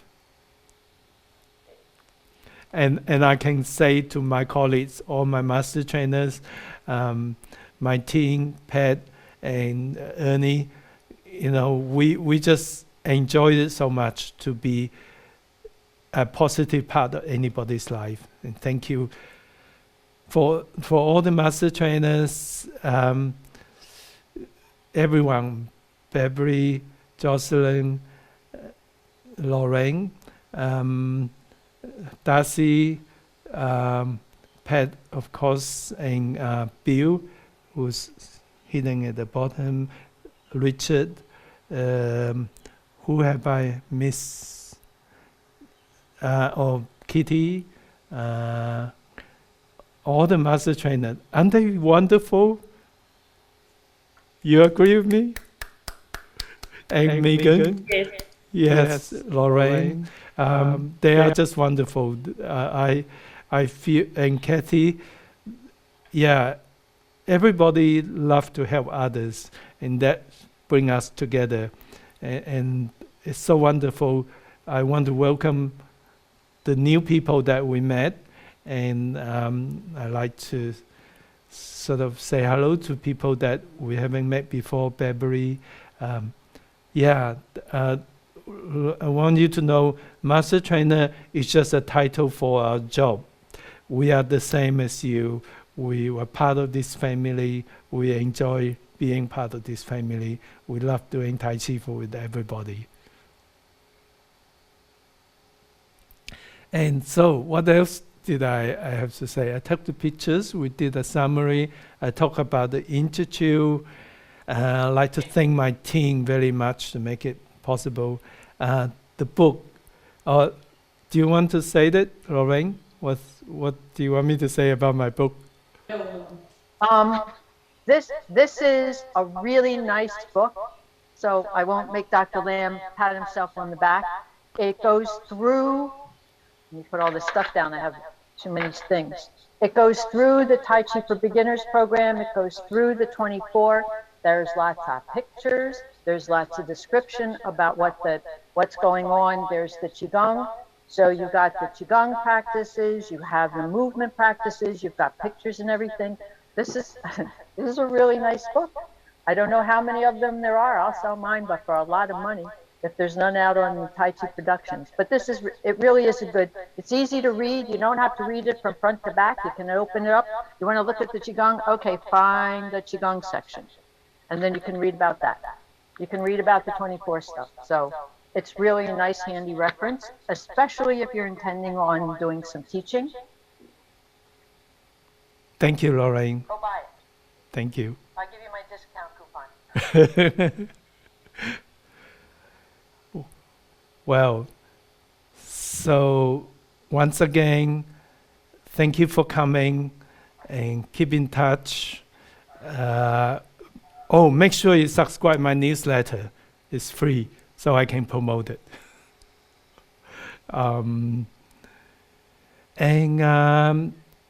If you have time, I know sometimes it's late, but when we finish this, maybe you want to sit down for a few minutes, just go through what we did, and then try to practice all those things and keep in touch with everybody. And I'd like to thank you again, and I will see you next time, either online or in person. And I would like to add also, thank you, Dr. Lamb. This was another wonderful experience. I can tell from everyone how pleased they were. And we just want to thank you for presenting this fairly new program for us, doing it this way. Thank you so much. Thank you, Ernie.